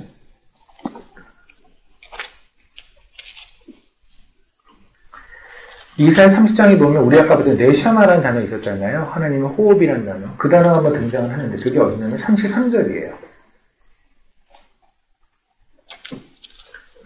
보여드릴게요. 대저 도벨은 이미 세워졌고 또 왕을 위하여 예비된 것이라 깊고 넓게 하였고 거기에 불과 많은 나무가 있으니 여호와의 호흡이 유황 개천 같아서 이를 사르리라.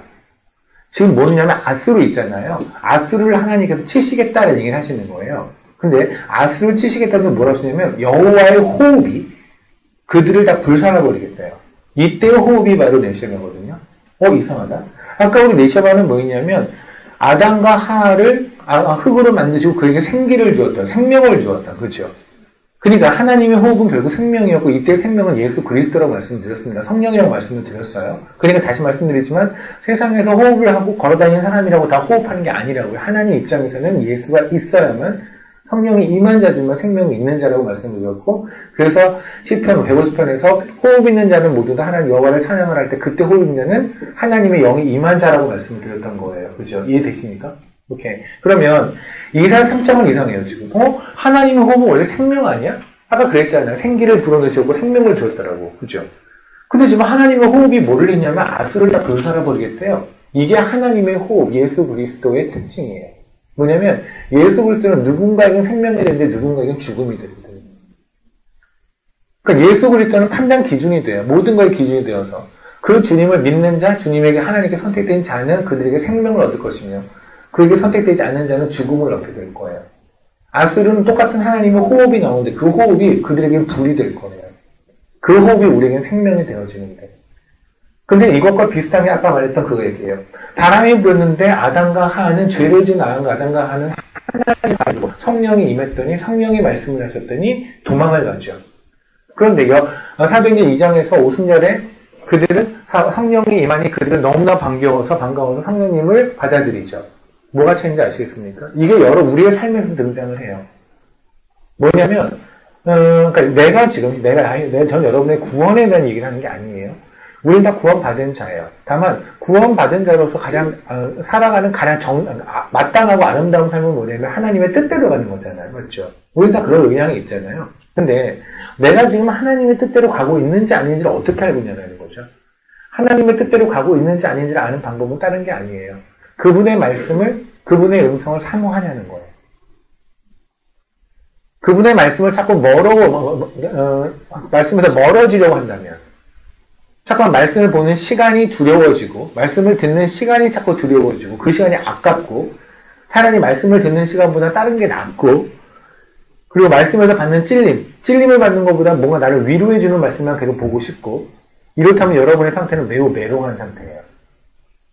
말씀은 우리를 휘저으셔야 돼요. 왜냐하면 우리는 늘 이상하잖아요. 왜냐하면 말씀은 한 번도 하나님께서 그분의 거룩을 포기하신 적이 없어요. 하나님의 거룩이나 100% 수준에 우리는 늘 못 미쳐요. 아멘.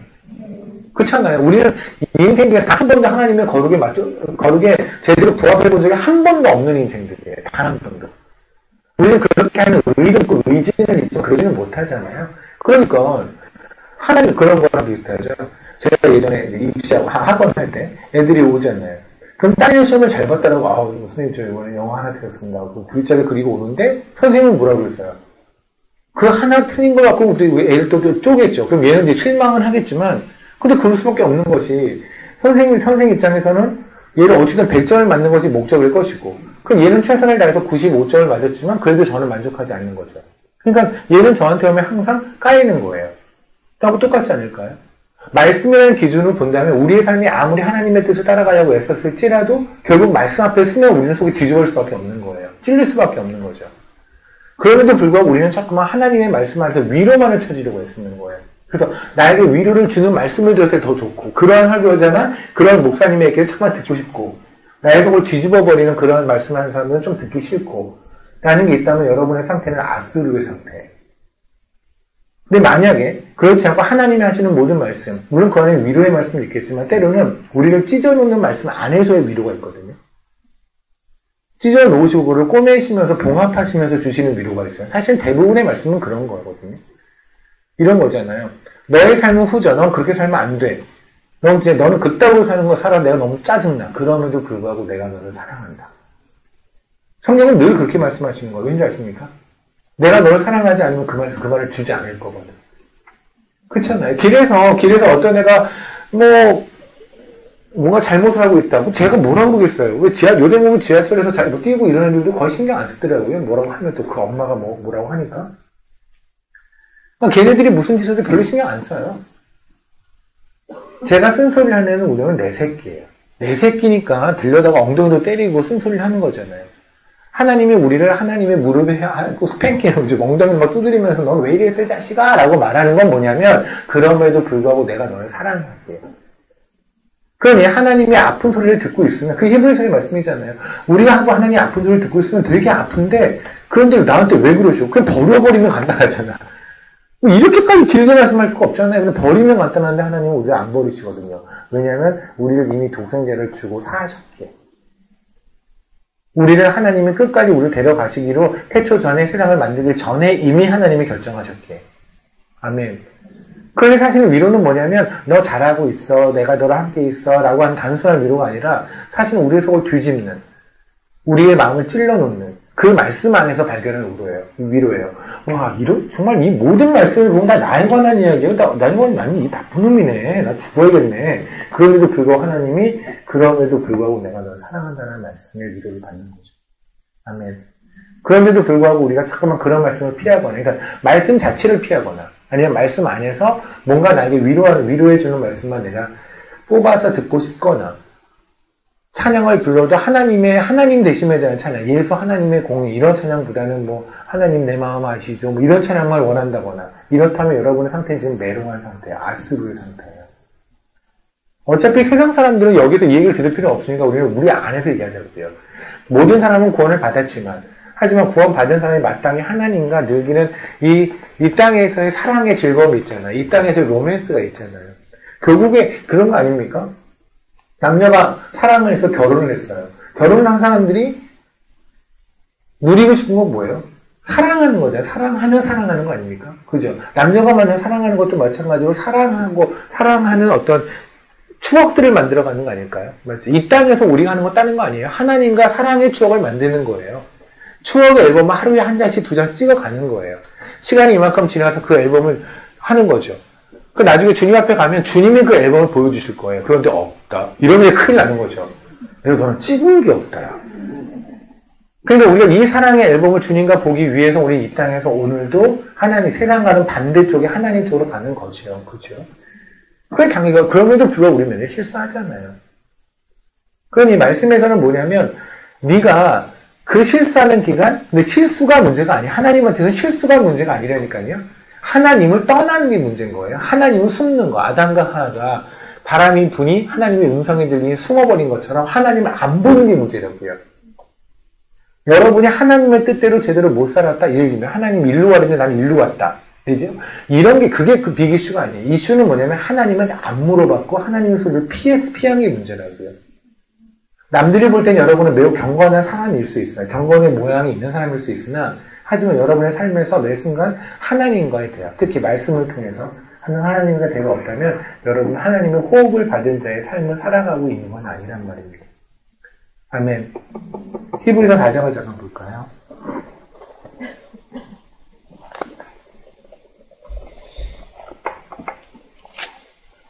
히브리서 4장 12절입니다. 볼게요. 그래서 이렇게 말씀하시죠. 하나님의 말씀은 살아있고 활력이 있어 좌우의 날선 검보다도 예리하며 혼과 영과 및 관절과 골수를 찔러 쪼개기까지 하며 또 마음의 생각과 뜻을 판단하시느니. 아멘. 이게 말씀이에요. 고로 말씀 앞엔 두 가지 반응이 나와요. 생명과 죽음. 예수 그리스도 앞에서는 항상 두 가지 반응이 나와요. 생명과 죽음. 그죠? 십자가 앞에는 항상 두 가지 반응이 나와요. 영벌과 영생. 그렇죠? 그럼 우리의 말씀을 들으면 당연히 우리들은 말씀을 들으면 우리 안에 당장 죽어야 되는 것들이 비명소리가 들릴 거예요. 그죠? 죽어야 되는 것들. 내 안에도 죽어야 되는 삶들 있잖아요. 죽어야 되는 성품들 있잖아요. 기타 등등에 내가 너무나 아꼈는데 하나님이 보시기엔 그건 버려라라고 하는 거. 이건 너무 싫잖아요. 그죠? 그것들에서 그것이 죽어가는 내가 죽이기 싫은 것들인데도 불구하고 하나님이 말씀으로 죽여가시는 성령의 능력으로 죽여가시는 그들이 지르는 비명소리가 있을 것이고 하지만 하나님이 또 살리시는 삶의 향기들이 있겠죠. 생명, 그죠? 그게 말씀이에요. 그게 하나님의 호흡이에요. 그게 성령이에요. 근데 그것을 믿는 사람들 안에 국한시키지 않고 그거를 넓게 모든 사람으로 펼치면 뭐냐면 이 결국은 하나님이 선택한 백성들은 생명이 있는 거고 생명 없는 사람들이 생명이 없는 거죠. 그죠? 그래서 누가복음 2장에는 이렇게 나옵니다. 시몬이라는 사람이 등장했을 때 이렇게 말을 해요. 시몬은 누구냐면 하나님의 위로를 기다렸던 이스라엘의 위로를 기다렸던 사람들이에요.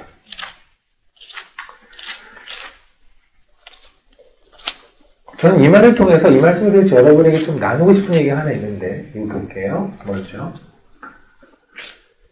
2장입니다. 22절이에요. 모세의 법대로 정결 예식의 날이 참에 아기를 데리고 예루살렘에 올라갔어요. 지금 아직 예수님은 아기 예수 상태예요. 이는 주의 율법에 쓴 바 첫 해에 처음 난 남자마다 주의 거룩한 자가 하리라 한 대로 아기를 죽게 드리고 그래서 갔습니다. 25절입니다. 예루살렘에 시몬이라는 사람이 있으니 이 사람은 의롭고 경건하며 이스라엘의 위로를 기다리는 자라 성령이 그 위에 계시더라. 그죠?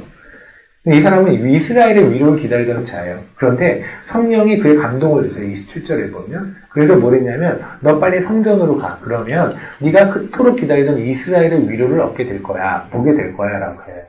그래서 갑니다.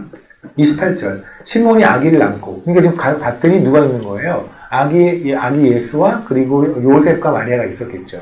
이때 이 아기를 이제 받아 안아요. 이게 성령님의 감동이에요. 뭐냐면 여러분이 제가 여러분 안에 성령이 있다라고 제가 왜 확신하냐면 그리고 제 안에 한 성령이 있다고 왜 확신하냐면 이런 거하고 똑같아요.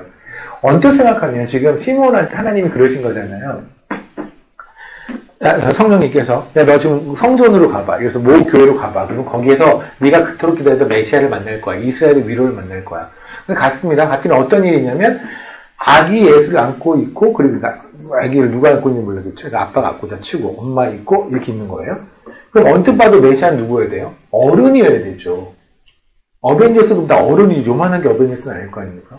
그러면 시몬이 누구를 알아봤었냐면 요셉을 보면서 이 사람이 메시아구나 이렇게 해서 되는데 시몬은 보자마자 아기를 낳았다고요.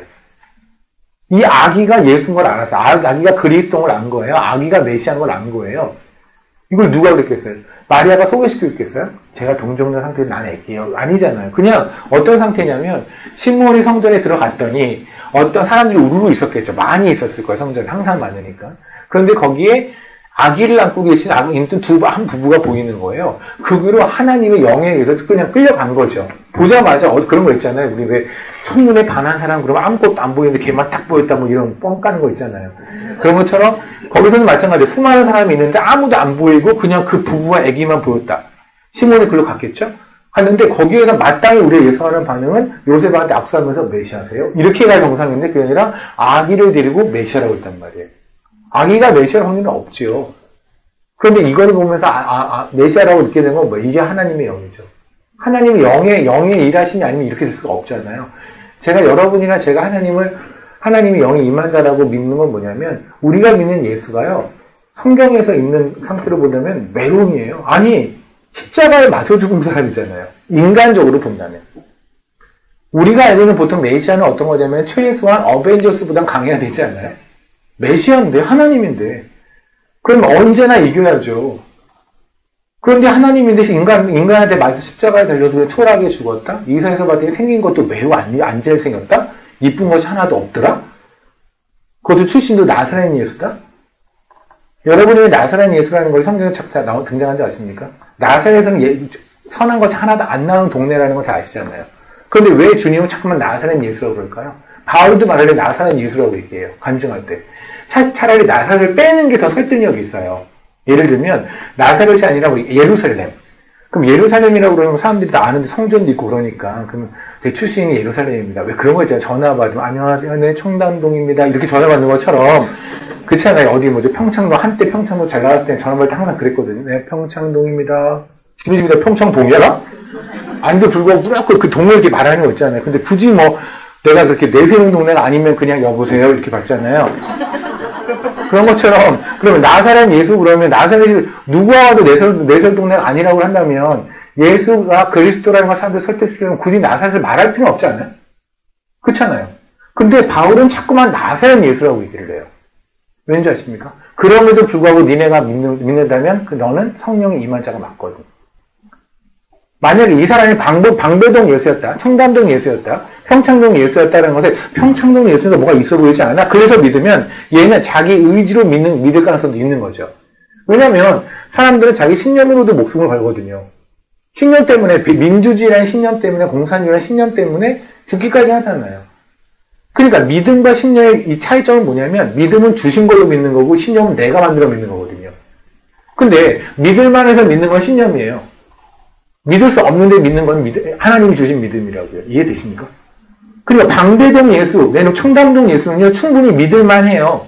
굉장히 잘생기고 샤방샤방하고 아우라가 장난 아니야. 그래서 믿을만 하다니까요. 그러면 믿음으로 믿는 거일 수도 있지만 어떤 가능성도 있자면 신념으로 믿을 가능성도 있죠. 그러니까 우리 안에 만약에 그런 사람들이 모여있으면 교회 안에서 얘는 믿음으로 믿었으면 얘는 구원받은 게 맞는데 신념으로 믿으면 얘는 구원받은 게 아니거든요. 지가 믿은 거니까 성령님이 아니라. 그래서 하나님께서 말씀하시는 거예요. 나사렛 예수라고. 나사렛 예수를 그리스도로 믿는다면요, 그거는 신념으로 믿을 수가 없어요. 이해되십니까? 그러니까 여러분이 주님이 십자가에 달려 죽으셨다는 이야기, 주님이 얼마나 초라하게 마국간에 태어나시고 모든 얘기를 알아. 그런데도 불구하고 나는 이상하게 그분이 그리스도 같아. 그러면 성령이 임한 게 맞다니까요. 아멘. 시몬이 그런 거예요. 성전에 들어왔는데 아기를 보는데 아기가 그리스도로 보이는 거예요. 그래서 아기를 안아요. 그리고 나서 이렇게 말을 합니다. 29절에 주제야 이제는 말씀대로 종을 평안히 놓아주시는다. 저 이제 죽어도 좋습니다. 이런 뜻이에요. 근데 시몬이 뭐랬어요? 평생 동안 기다린 게 이스라엘의 위로라고 그랬잖아요. 그죠? 그러니까 메시아를 기다렸어요.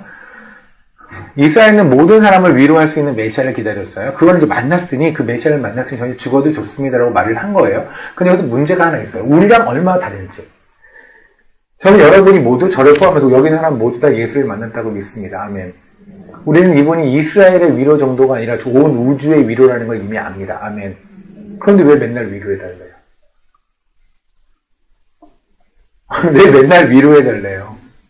우리는 이미 하나님의 위로가 온 우주의 위로가 우리에게 임했다니까요. 그런데 우리는 지금도 피해자 코스프레를 계속해요. 난 오늘도 억울해요. 우리 마음속에 얼마나 억울한 게 많아요. 그죠? 그래서 그 억울한 걸 해결해달라고 위로해달라고 계속 하나님께 징징거려요. 아니라니까요. 시몬은 아니었어요. 시몬 이 사람한테 억울한 게 없었겠습니까? 살아가면서? 그렇잖아요. 늘 이스라엘의 위로 그리스도를 기다리고 메시아를 기다리는 걸 보면서 사람들이 너 뭐하는 짓거리야. 너 가족을 어떻게 먹여 살려야지. 기타 등등등. 아니 우리 삶에 뭐 하루에도 뭐 버스만 타고 있어도 억울하잖아요. 그죠? 기사는 왜 저렇게 운전해서부터 시작해. 그러니까 우리는 하루 종일 억울해요. 그냥. 그냥 어느 빵집에서 빵을 사는데 왜 저 사람한테는 덤을 주고 난 안 줘? 서부터 시작해. 그러니까 왜 그게 억울할 것도 아닌데 계속 하루 종일 억울함을 막 쌓아요. 그 다음에 주님한테 가는 거죠. 물론 그 중에 이제 좀 큰 것도 있죠. 좀 큰 거. 뭔가 말할 만한 거리도 하나 있기는 해. 그래서 주님한테 가서 주님 저 억울해요. 어떻게 할지 억울해요. 위로해 주세요. 또 주님 뭐냐면 내가 이미 위로야. 아니 지옥으로 죽음으로 가는 애를 내가 끄집어냈잖아. 사실 너는 억울한 것도 아니야. 너는 죽는 게 원래 죽는 거야. 근데 내가 그걸 끄집어냈잖아. 그럼 얘가 지금 하는 건 뭐냐면 살았기에 하는 그 사치 아니에요? 예를 들어봅시다. 아까 우리가 했었던 예를 다시 해볼게요. 여러분은 배를 타고 있다가 다 뒤집어졌어요. 그리고 일부는 죽었고 일부는 제가 여러분을 살렸어요. 그리고 여러분은 정말 다 죽을 뻔했는데 제가 살린 거예요. 그러면 여러분은 이제 일주일에 한 번씩, 내지는 한 달에 한 번씩 시간은 점점 느려지겠지만 저를 이제 찾아와서 감사합니다를 하겠죠. 그랬으면 저도 하늘다 죽었으니까 와요. 그 와서 여러분이 그러겠습니다. 저한테 저기 파파 그때 저 정말 살려줘서 너무너무 감사해요. 근데 진짜 죽었던 건데 살려줘서 너무 감사해요. 그런데 그때 그 밧줄 있잖아요. 그때 제가 손이 좀 까졌어요. 그 밧줄 주신 거 잡느라고. 이거 상처 오래가네. 이렇게 말하면 제가 걔를 다시 물속에 넣고 싶지 않을까요? 아니, 상식적으로. 만약에 여러분 오는 버스가 있어요. 지금 저한테 오는 거예요. 버스 하나 대절을 해서 오는 거예요. 이렇게. 우리 파파한테 가자! 쫙 오는 거예요. 근데 그 안에서, 여기는 이제 형제가 얘기를 하는 거야. 나 진짜, 요새 사업도 안 되고, 그리고 애들이 나한테 뭐라고, 나 잘못한 게 없는데 걔는 맨날 나한테 뭐라고 그런다? 나 뭐라고 공시렁공시렁 거려요. 근데 옆에 친구가 그러는 거예요. 너 원래 지난주에 죽었어야 돼. 물속에서. 죽었어야 되는 애잖아. 근데 지금 살아서 할 수 있는 걱정은 사치 아니냐?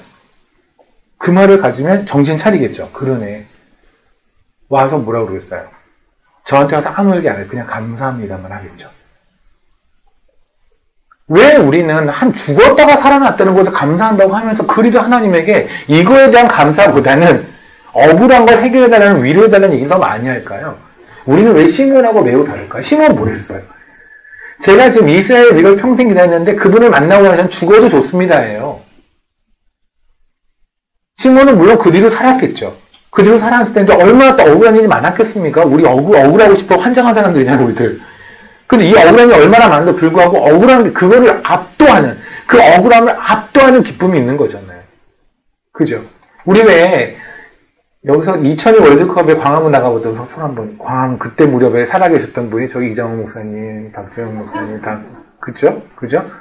저기 정환이 다 우리 또 그날 때잖아요. 그죠?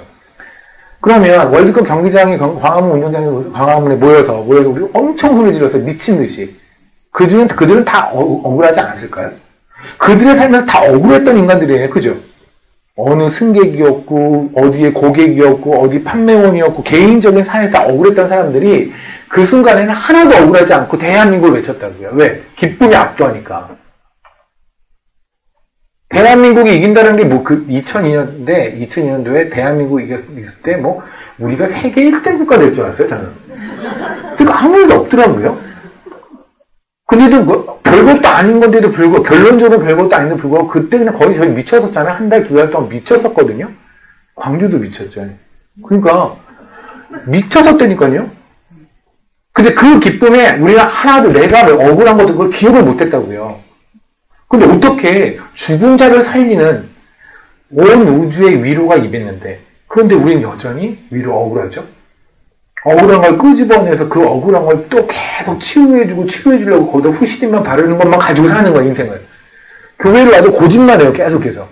전 억울해요. 위로를 주세요. 위로. 아니에요. 우리는 이제 그런 사람들이 아니에요. 여러분 이미 괜찮은 사람들이고 위로를 받은 자들이라고요. 아멘.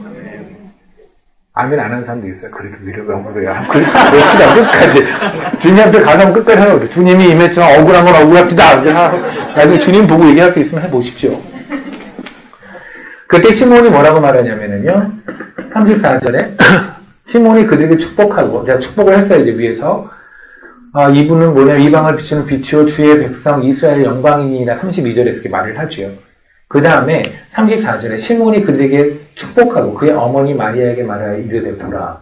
이때 어머니에게 말하는지 아십니까? 그 뒤 내용을 보면 알아요. 이는 이스라엘 중 많은 사람을 패하거나 흥하게 하며 비방을 받는 표정이 되기 위해 생을 받았고, 무슨 말이냐면 이 보세요. 지금 부부가 있어. 요셉하고 마리아라고 애기가 있잖아요. 애기를 이렇게 데리고 왔어요. 그 다음에 축복을 해요. 내가 지금 당신을 보니 이 메시아를 보니 현재 죽어도 괜찮습니다. 저희 모든 억울한 건 끝났습니다. 얘기를 해요. 그 다음에 이제 축복을 했어요. 이분은 이방의 빛이 될 것이고 모든 만인들이 이를 통해서 살아날 것이다. 이렇게 말하고 나서 그 다음에 부부가 있는데 요셉을 패싱하고 요셉 패싱 그리고 마리아한테 뭐라 했냐면 지금 있는 것처럼 이분은 모든 비방을 받는 표적이라고 얘기를 해요. 왜 이렇게 요셉을 패싱했을까요? 왜냐하면 예수님께서 비방을 받는 표정이라는 건 뭐냐면 그분을 통해서 누군가는 살고 누군가는 죽는 거죠. 맞죠? 결국은 누군가들은 그들을 쫓아가서 그에게 생명을 얻을 것이고 누구는 예수님을 죽임으로써 지들도 죽게 될 거예요. 맞죠? 그러니까 예수님은 기준이에요. 생명과 죽음의, 삶과 죽음의, 사망의 기준이잖아요. 그게 바로 그거예요. 이분은 기준이 되어서 사는 자가 있고 죽는 자가 있을 겁니다. 근데 이 주님이 십자가에서 죽는 거를 막 목격하는 사람은 누구예요? 요셉은 아니었거든요. 요셉은 어느 순간 사라져요, 성경에서. 마리아는 그때까지 있었거든요. 오케이? 그러니 요셉한테 말할 가능성이 없죠. 왜냐면 요셉은 이 광경을 못 볼 거니까. 그러니까 마리아한테만 얘기를 하죠. 하나님 매우 굉장히 정교하지 않으세요? 성경에 보면. 그래서 마리아를 보면서 얘기를 하는 거예요. 그러니까 여기서 마리아를 보면서 얘기하는 건 뭐냐면 지금 십자가의 이야기를 하겠다는 거죠. 시몬이. 오케이? 그래서 시몬이 십자가의 이야기를 해요. 이때 뭐라고 해요? 예수가 기준이라고요. 삶과 죽음에. 이게 하나님의 호흡이라니까요. 아까 우리가 이사야에서 봤던 거 있잖아요. 아수를 보면서 여호와의 입에서 불이 나가서 그가 살아버리리라. 오케이? 그러니까 하나님의 호흡이라는 거는 단순히 그냥 부드러운 사랑만 의미하는 게 아니라 그 안에서 사망의 냄새도 있단 말입니다. 그게 그리스도의 향기잖아요. 그리스도의 향기가 살아있는 자에게는 향기가 되지만 죽는 자에게 멸망하는 자에게는 사망의 냄새가 되거든요. 그래서 여러분이 어디서 그리스도 예수 얘기를 하면 누군가 우리끼리는 뭐 예수 얘기를 하면 그렇게 좋잖아요. 밥 먹으면서 예수 얘기하고 물론 가끔가다 그러긴 합니다. 선교사들도 모여가지고 얘기하다가 예수 얘기하면 밥 먹을 때 밥만 먹읍시다 이런 사람 있어요. 진심 제가 경험해봐서 알아요. 깜짝 놀랐어요. 그래서 저도 밥 먹을 때 밥만 먹는데 깜짝 놀랐어요. 밥 먹을 땐 밥 얘기만 해야 되는구나.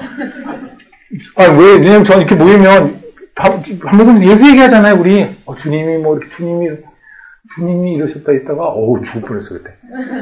근데 어쨌든 우리는 예수 얘기하면 그게 좋잖아요. 그죠? 그런데 우리가 이 예수 얘기를 어디서 하잖아요. 그러면 그 예수 얘기한다고 우리가 뭐 그들한테 해를 주는 건 아니잖아요. 그런데 그렇게 듣기 싫어해요. 아주 그만지면 예수에서 듣기 싫어. 그만지면 왜 그런지 아십니까? 그게 그들의 사망의 냄새로 맞춰서 그래요. 그게 고린도서에 말하는 거예요. 그리스도의 향기가 멸망하는 자에게는 사망의 냄새가 되거든요. 못 견뎌요. 선택받지 않는 사람들은요. 농담 아닙니다. 선택받지 않거나 아니면 하나님에게 아직 픽업되지 않은 자들, 그러니까 하나님에게는 선택됐지만 저희 40년 동안 하나님 모르고 살았거나 하나님의 영이 임하지 않는 자들은요. 이 냄새가 아주 역하게 돼요. 못 견뎌. 그의 영이 견디질 못해요. 그래서 크리스찬들 크게 더 박해하는 거예요. 불교 신자 박해받았다 이런 소리 못 들어봤죠. 그렇잖아요. 근데 크리스찬들은 매우 박해를 받죠. 왜냐하면 모든 역사는 다 예수로 직결되거든요. 예수를 박해하느냐, 예수를 사랑하느냐. 그 두 부류예요. 세상은 그 부류밖에 없어요. 그러니 하나님의 호흡은 누군가에게는 생명이 되는 거예요. 아담과 하와에게 호흡을 해서 생명을 준 것처럼. 그리고 이 호흡을 통해 하나님께서 이 시편처럼 찬양을 받아내시는 것처럼. 이런 생명이 돼요. 향기가 돼요. 하지만 이 호흡이 누군가에게는 불이 되어서 그들을 살아버릴 거라고요. 이해하시겠습니까? 그러니 우리는 얼마나 감사합니까? 이 호흡이 생명이 된 자들이잖아요. 그런데 이게 아가서에 등장을 해요. 아가서 잠깐 볼게요. 2장 3절.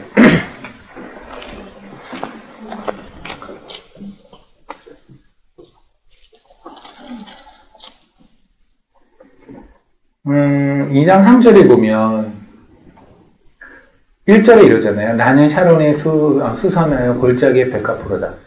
여자 중에 내 사랑은 가시나무 가운데 백합화 같도다. 남자들 중에 나의 사랑하는 자는 숲풀 가운데 사과나무 같구나. 그쵸? 이건 2장 자세히 할 때 하겠지만 그때 3절에 보면 남자들 가운데 중에 나의 사랑하는 자는 누굴까요? 지금 술레미 여인이 예수 그리스도를 말하고 있는 거예요. 당신은 모든 사람, 왜냐하면 예수 그리스도 우리의 신랑이시잖아요. 모든 사람 중에 가장 아름다우세요. 라고 얘기하는 거거든요. 그런데 그 표현이 조금 시골스럽죠. 아니, 물론 아가서를 너무나 아름다운 눈을 보면 다 아름답지만, 근데 솔직히 딱 까놓고 얘기하면, 남자들 중에 나의 사랑하는 자는 숲을 가운데 사과나무 같구나. 이걸 한번 여러분이 만약에 남자친구 같다면 해보세요. 당신은 꼭 사과나무 같아. 뭐 있는 거야? 사과나무 같다가 뭘까요? 이때 사과나무가 뭐냐면, 히브리어고요.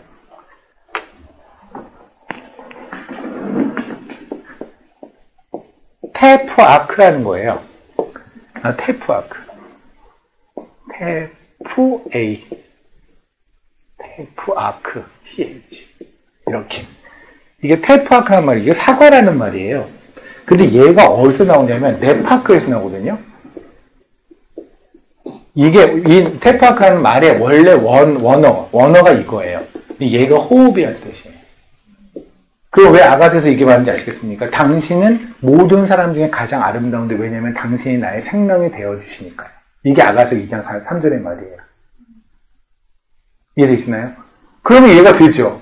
당신은 모든 남들 중에 가장 잘생겼고 가장 멋지죠. 그냥 꼭 사과나무 같거든요. 이거는 말이 아니잖아요.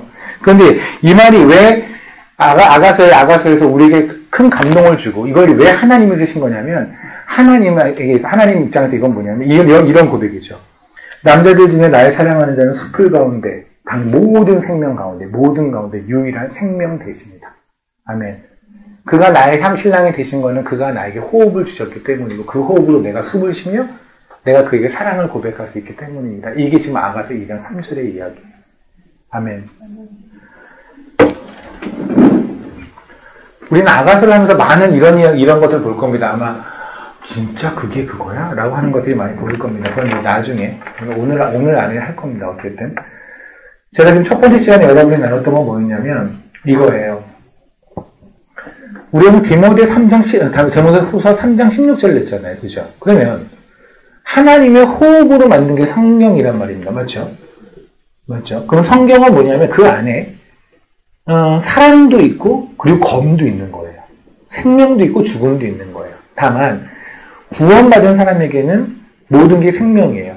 우리께서 잘라내버려야 되는 종양 같은 것들, 암덩어리 같은 우리 삶에서 잘라내야 되는 건 분명히 아픔이지만 그들에게 사망 선고지만 그러나 결국 우리를 살리기 위해서인 거잖아요. 그런 말씀은 구원받은 자에게는 무조건 생명이 될 수밖에 없죠. 근데 구원받지 않는 사람들에게는 이 말씀은 결국 죽음이 될 거예요. 맞죠? 왜냐면 말씀을 받지 않았을 테니까. 그러면 하나님의 이 말씀은 바로 어떻게 주셨냐면 아담과 하와에게 코로 생기를 넣어줬다는 거예요. 그게 참 중요한 게 코에 혹시 인공호흡 해보신 적 있나요? 안 해봤나요? 뭘 해봤나요? 제가 예전에 20대에 제가 수영 강사였거든요. 잠시 동안. 근데, 그럼 이제 인공호흡이라는 건 어쩔 수 없이 할 수밖에 없어요. 근데 물론 이제 그런 상황이 벌어졌을 때, 이제, 진짜 인공호흡을 하고 싶은 경우가 있어요. 어떤 경우인지 알겠죠. 와, 선배들이 먼저, 야, 그건 내가 할 거야! 이렇게 소리 지는 사람이 있어요. 야, 형, 지금 당장 안 하면 어려워, 이거. 안 돼. 보통 수영장에 빠져서 죽는 경우는 없거든요. 근데 그렇게 위급한 경우가 없어요. 그런데도 불구하고 위급하게 만드는 거지, 우리가. 인공호흡을 꼭 해야 된다. 그분은, 괜찮아요. 아니, 지금 안 하시면 폐에 물이 차요. 근데 인공호흡은 보통 어떻게 보면 의식을 잃은 사람한테 하는 거지, 이렇게 대화를 하면서 하는 게 아니거든요. 근데 수영장에서 가끔, 여러분 수영장에 있는 강사들이 인공호흡을 꼭 필요하다고 한다면 안 하는 게 낫습니다. 흑심이 많아요. 근데 인공호흡을 할 때 방법 중에 마우스 투 마우스라고 그래서 이렇게 입으로 하는 경우가 있고 입에 이물질 같은 게 있는 경우가 있어요. 먹다 수영을 왜 했는지 모르겠지만 먹다가 있잖아요. 물속에 떠가지고 햄버거 먹다가 이런 애도 있어요. 그런 같은 경우는 그냥 입에 넣으면 큰일 나요. 막히니까. 그래서 코로 해야 되잖아요. 그래서 그런 경우는 특별하게 이분이 대단히 아름답지 않은 경우에 아니면 후배들이 해야 돼요. 근데 코에 대고 이게 불어야 되기 때문에 니네가 해. 나 바쁘니까. 나 오늘 두 명 살렸잖아. 이렇게 하거든요. 그럼 어떻게 하냐면 코에 입을 대야 되죠. 코가 이렇게 되고 이렇게 볼 수는 없잖아요. 여러분 그렇게 살릴 수 있어요? 누가 누워있는데 코가 있는데 코에 입을 안 대고 그렇게 살릴 수는 없죠. 당연히 코가 있으면 코에 이렇게 대고 이렇게 불러야 되겠죠. 상식적으로. 그러면 하나님께서 아담과 하에게 입김을 불어서 그분의 호흡을 줘서 생기를 불어넣었다, 생명을 줬다 할 때 어떻게 돼요? 입맞춤이 있는 거예요. 이해되세요? 그러니까 성경은 결국 뭐냐면 하나님의 입맞춤을 받은, 디모데후서가 그러잖아요. 하나님의 영감이다. 그러니까 성경은 결국은 하나님이 쓰셨지만 인간의 손을 빌어서 쓰셨잖아요. 그러면 이 인간은 최소한 하나님과 입맞춤을 한 상태여야 해요. 맞나요? 그러면 우리가 상식적으로 입맞춤을 할 때 입에서 냄새가 나거나 더러운 사람한테는 도저히 입맞춤할 마음이 안 생길 거 아니겠습니까? 하는 것처럼 최소한 이 사람, 성경을 쓰는 사람의 삶은 하나님이 보시기에 입맞춤할 만해야 돼요. 그죠? 물론 성경을 쓴 사람이라도 그들이 완벽한 사람은 아니에요. 우리 모든 그리스도가 아니면 우리 다 망하는 자들이에요. 우리는 다 죄인들이에요. 하나님이 의인이나 불러주시니 의인인 거지 우리의 상태를 보면 다 메롱한 사람들이에요. 맞죠? 하지만 그럼에도 불구하고 최소한 성경을 쓴 사람들을 보면 모세오경을 쓴 모세라든가 여호수아서의 여호수아인가? 아니면 역대 상하를 쓴 예레미야라든가 내지는 열왕기 상하를 쓴 예레미야라든가 역대 상하를 쓴 에스라라든가 내지는 욥기도 모세가 썼다는 게 보통 정설이죠. 어쨌든 내지는 우리 신약에서도 있는 수많은 성경을 썼던 바울이라든가 마태라든가 마가라든가 요한이라든가 뭐 기타 등의 사람들 베드로라든가 모든 사람들을 본다면 물론 그들도 우리와 같은 성정을 가진 사람은 맞지만 최소한 우리 안에서도 참 존경받는 우린 존경하는 사람이야 라는 생각도 하지 않습니까? 맞죠? 그러면 그런 사람들이라고 한다면 최소한 삶으로 하나님이 그들과 willingly 정말 기꺼이 입맞춤을 할 만한 사람들인 거 맞잖아요. 그죠? 그러면 문제는 여기서 출발해요. 제가 지금 아가설에다 갑자기 이 얘기를 왜 하고 있냐면 아가설을 쓴 솔로몬의 삶 중에서 언제가 하나님이 입맞춤을 하게 적합했냐는 거예요.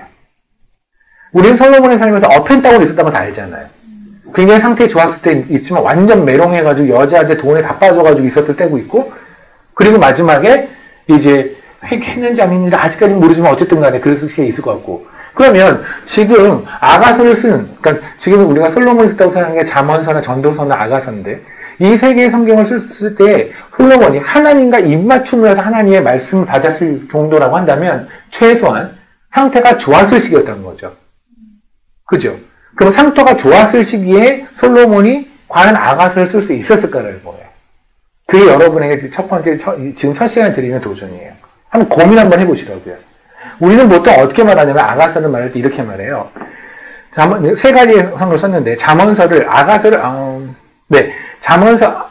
잠언서를 가장 초기 때 솔로몬의 초기 때 잠언서를 썼고 그리고 혈기왕성했을 때 아가서를 썼고 그리고 이제 마지막에 전도서 알잖아요. 헛되고 그걸 봐도 얘가 그냥 제일 말년에 썼겠지 라고 하는 거 하거든요. 근데 여러분 한번 고민 한번 해보세요. 아가서는 언제 썼을 때가 가장 적합한가? 아가서의 내용상을 본다면 우리는 보통 아가서를 이렇게 이해하거든요. 제가 말씀드리지만 다른 분들의 묵상을 무시하는 거 아닙니다. 다만 제가 한 묵상을 저도 디펜드하기 위해서는 제가 저의 논리를 필 수밖에 없잖아요. 그래서 전 저의 논리를 말을 할 거예요. 아가서는 우리는 보통 어떻게 말하냐면 아까 말했던 에로틱 그거 이제 버리고요. 그 쓸데없는 거 버리고 대체로 말하는 내용은 이거예요. 등장인물이 3명이죠. 술레미 여인 그리고 솔로몬 그리고 목동이 등장을 해요. 그런데 목동하고 술레미 여인은 목동과 솔로몬은 같은 사람으로 취급을 해요. 그리스도 그리고 술레미 여인은 그냥 교회 내지는 성도. 술레미 여인이 성도고 그리스도하고 교회인 거에는 전혀 이만큼도 반대가 없어요. 그런데 첫 번째 우리가 질문을 끼고요. 하나님이 왜 쓸데없이 3명의 등장물 중에 2명을 하나인데 한 명인데 왜 2명으로 찢어서 얘기했을까? 이게 첫 번째 의문이 왜 생길만 하잖아요. 그죠? 그리고 두 번째는 뭐냐면 이거예요. 솔로몬은 그러면 자기가 쓰면 스스로를 그리스도라고 말한 거잖아요. 그렇잖아요. 본인 스스로가 솔로몬이 그리스도라고 한다면 본인이 쓰면서 나는 그리스도라고 말을 한 거잖아요. 이게 가능했던 시기는 언제였을까? 하나님이 보시기에 만약 그 말이 맞다면 그리고 과연 그것은 어느 인생 중에 그리스도인의 인생 중에서 과연 그렇게 표현할 수 있는 시기가 있을까? 이거 한번 여러분이 고민해 보란 말입니다. 오케이? 저희가 이제 두 번째 시간서부터는 뭘 할 거냐면 솔로몬의 삶을 볼 거예요. 자세히. 왜냐면 아가서를 알기 위해서는 이거를 봐야 돼요. 제가 그래서 11월 30일에 다시 만나야 된다는 게 바로 그겁니다. 그래서 아가서는 뭐냐면 제일 중요한 게 이거예요. 솔로몬이 언제 어떤 마음으로 썼냐가 제일 중요해요. 아가서를 이해할 때는. 그런 걸 알고 나면 그 다음부터 어떻게 보이자면 아가서에서 이제 진짜 술레미 여인이 사랑하는 것 그리고 술레미 여인을 유혹하는 것 그 모든 것의 실체들이 드러나기 시작을 하는데 이거를 보지 않으면 솔로몬이 언제 썼는지에 대해서는 그냥 무시하고 그냥 퉁쳐서 예 그러면 그냥 사랑의 세례말밖에 안 돼요. 멋진 말. 그죠? 근데 아까도 봤지만 자세히 들어보면 그게 멋진 말은 아니에요. 보면 사과나무 같다. 멋지다. 근데 막상 우리 삶에서 쓸 때 어떤 여자친구가 남자친구가 넌 나의 사과나무야. 이러면 웃기잖아요. 그죠? 근데 그게 왜 사과나무여야 하냐면 그분은 나의 호흡이어야 하거든요. 그럼 봅시다. 생명이라는 게 뭐냐면 제가 아까 인공호흡 얘기를 했는데 수영장에 가서 우리가 왜 호흡이 중요하냐면 물속에 들어가면 호흡을 못 하거든요. 그죠? 그러니까 이렇게 했으면 우리는 그냥 호흡의 별 중요성을 모르잖아요. 그런데 미세먼지가 막 있고 그러면 호흡의 중요성을 알죠. 그럼 왜 술래미 여인은 당신은 나의 사과나무에 당신 나의 호흡이야 라고 말을 했을까요? 숨을 쉬지 못하는 공간이 있으니까. 그렇잖아요. 우리가 평상시에 말할 때 호흡의 중요성을 얘기하진 않잖아요. 근데 수영장에 가면 늘 말하면 뭐 호흡, 음파 이걸 하잖아요. 왜? 물속에 들어가면 숨을 못 쉬거든요. 그죠? 우리 얼마 전까지만 해도 호흡에 대한 얘기 안 했어요. 그런데 갑자기 미세먼지 이러면서 우리 호흡 얘기만 하거든요. 기관지 호흡이 어쩌고. 그죠? 한 것처럼 지금 선생님이 갑자기 당신은 나의 호흡입니다. 당신 나의 숨이에요. 라고 말했다는 것은 이 슬레미언이 지금 살아가는 삶에서는 이 호흡을 할 수 없는 환경들이 있다라는 거잖아요. 그럼 아가서에서 뭐가 존재되냐면 단순히 사랑하는 사람 두 사람의 이야기, 그리스도와 교회, 그리스도와 성도의 이야기뿐만 아니라 뭔가 그리스도와 성도의 이야기를 방해하는, 호흡을 뺏어가는, 숨을 못 쉬게 하는 미세먼지 같은 물속같이 산소가 없는 그 공간이 어딘가 있겠죠. 맞나요? 그래야 지금 이 얘기가 말이 되는 거잖아요. 그러니 그런 얘기를 한번 여러분이 고민을 해보면서 한번 여러분이, 물론 제가 이렇게 쉬는 시간에 묵상 안 해도 1도 묵상 안 하더라고요. 제가 쉬는 시간에 묵상 좀 하시고, 식사하면서도 묵상 좀 하시고, 그래도 전부 다 아멘, 그리고 모여갖고, 어떻게 지내셨어요? 어쨌든 그럼 기대는 안 하겠습니다만, 어쨌든 한번 고민해 봅시다. 기도하시겠습니다. 주님 감사합니다.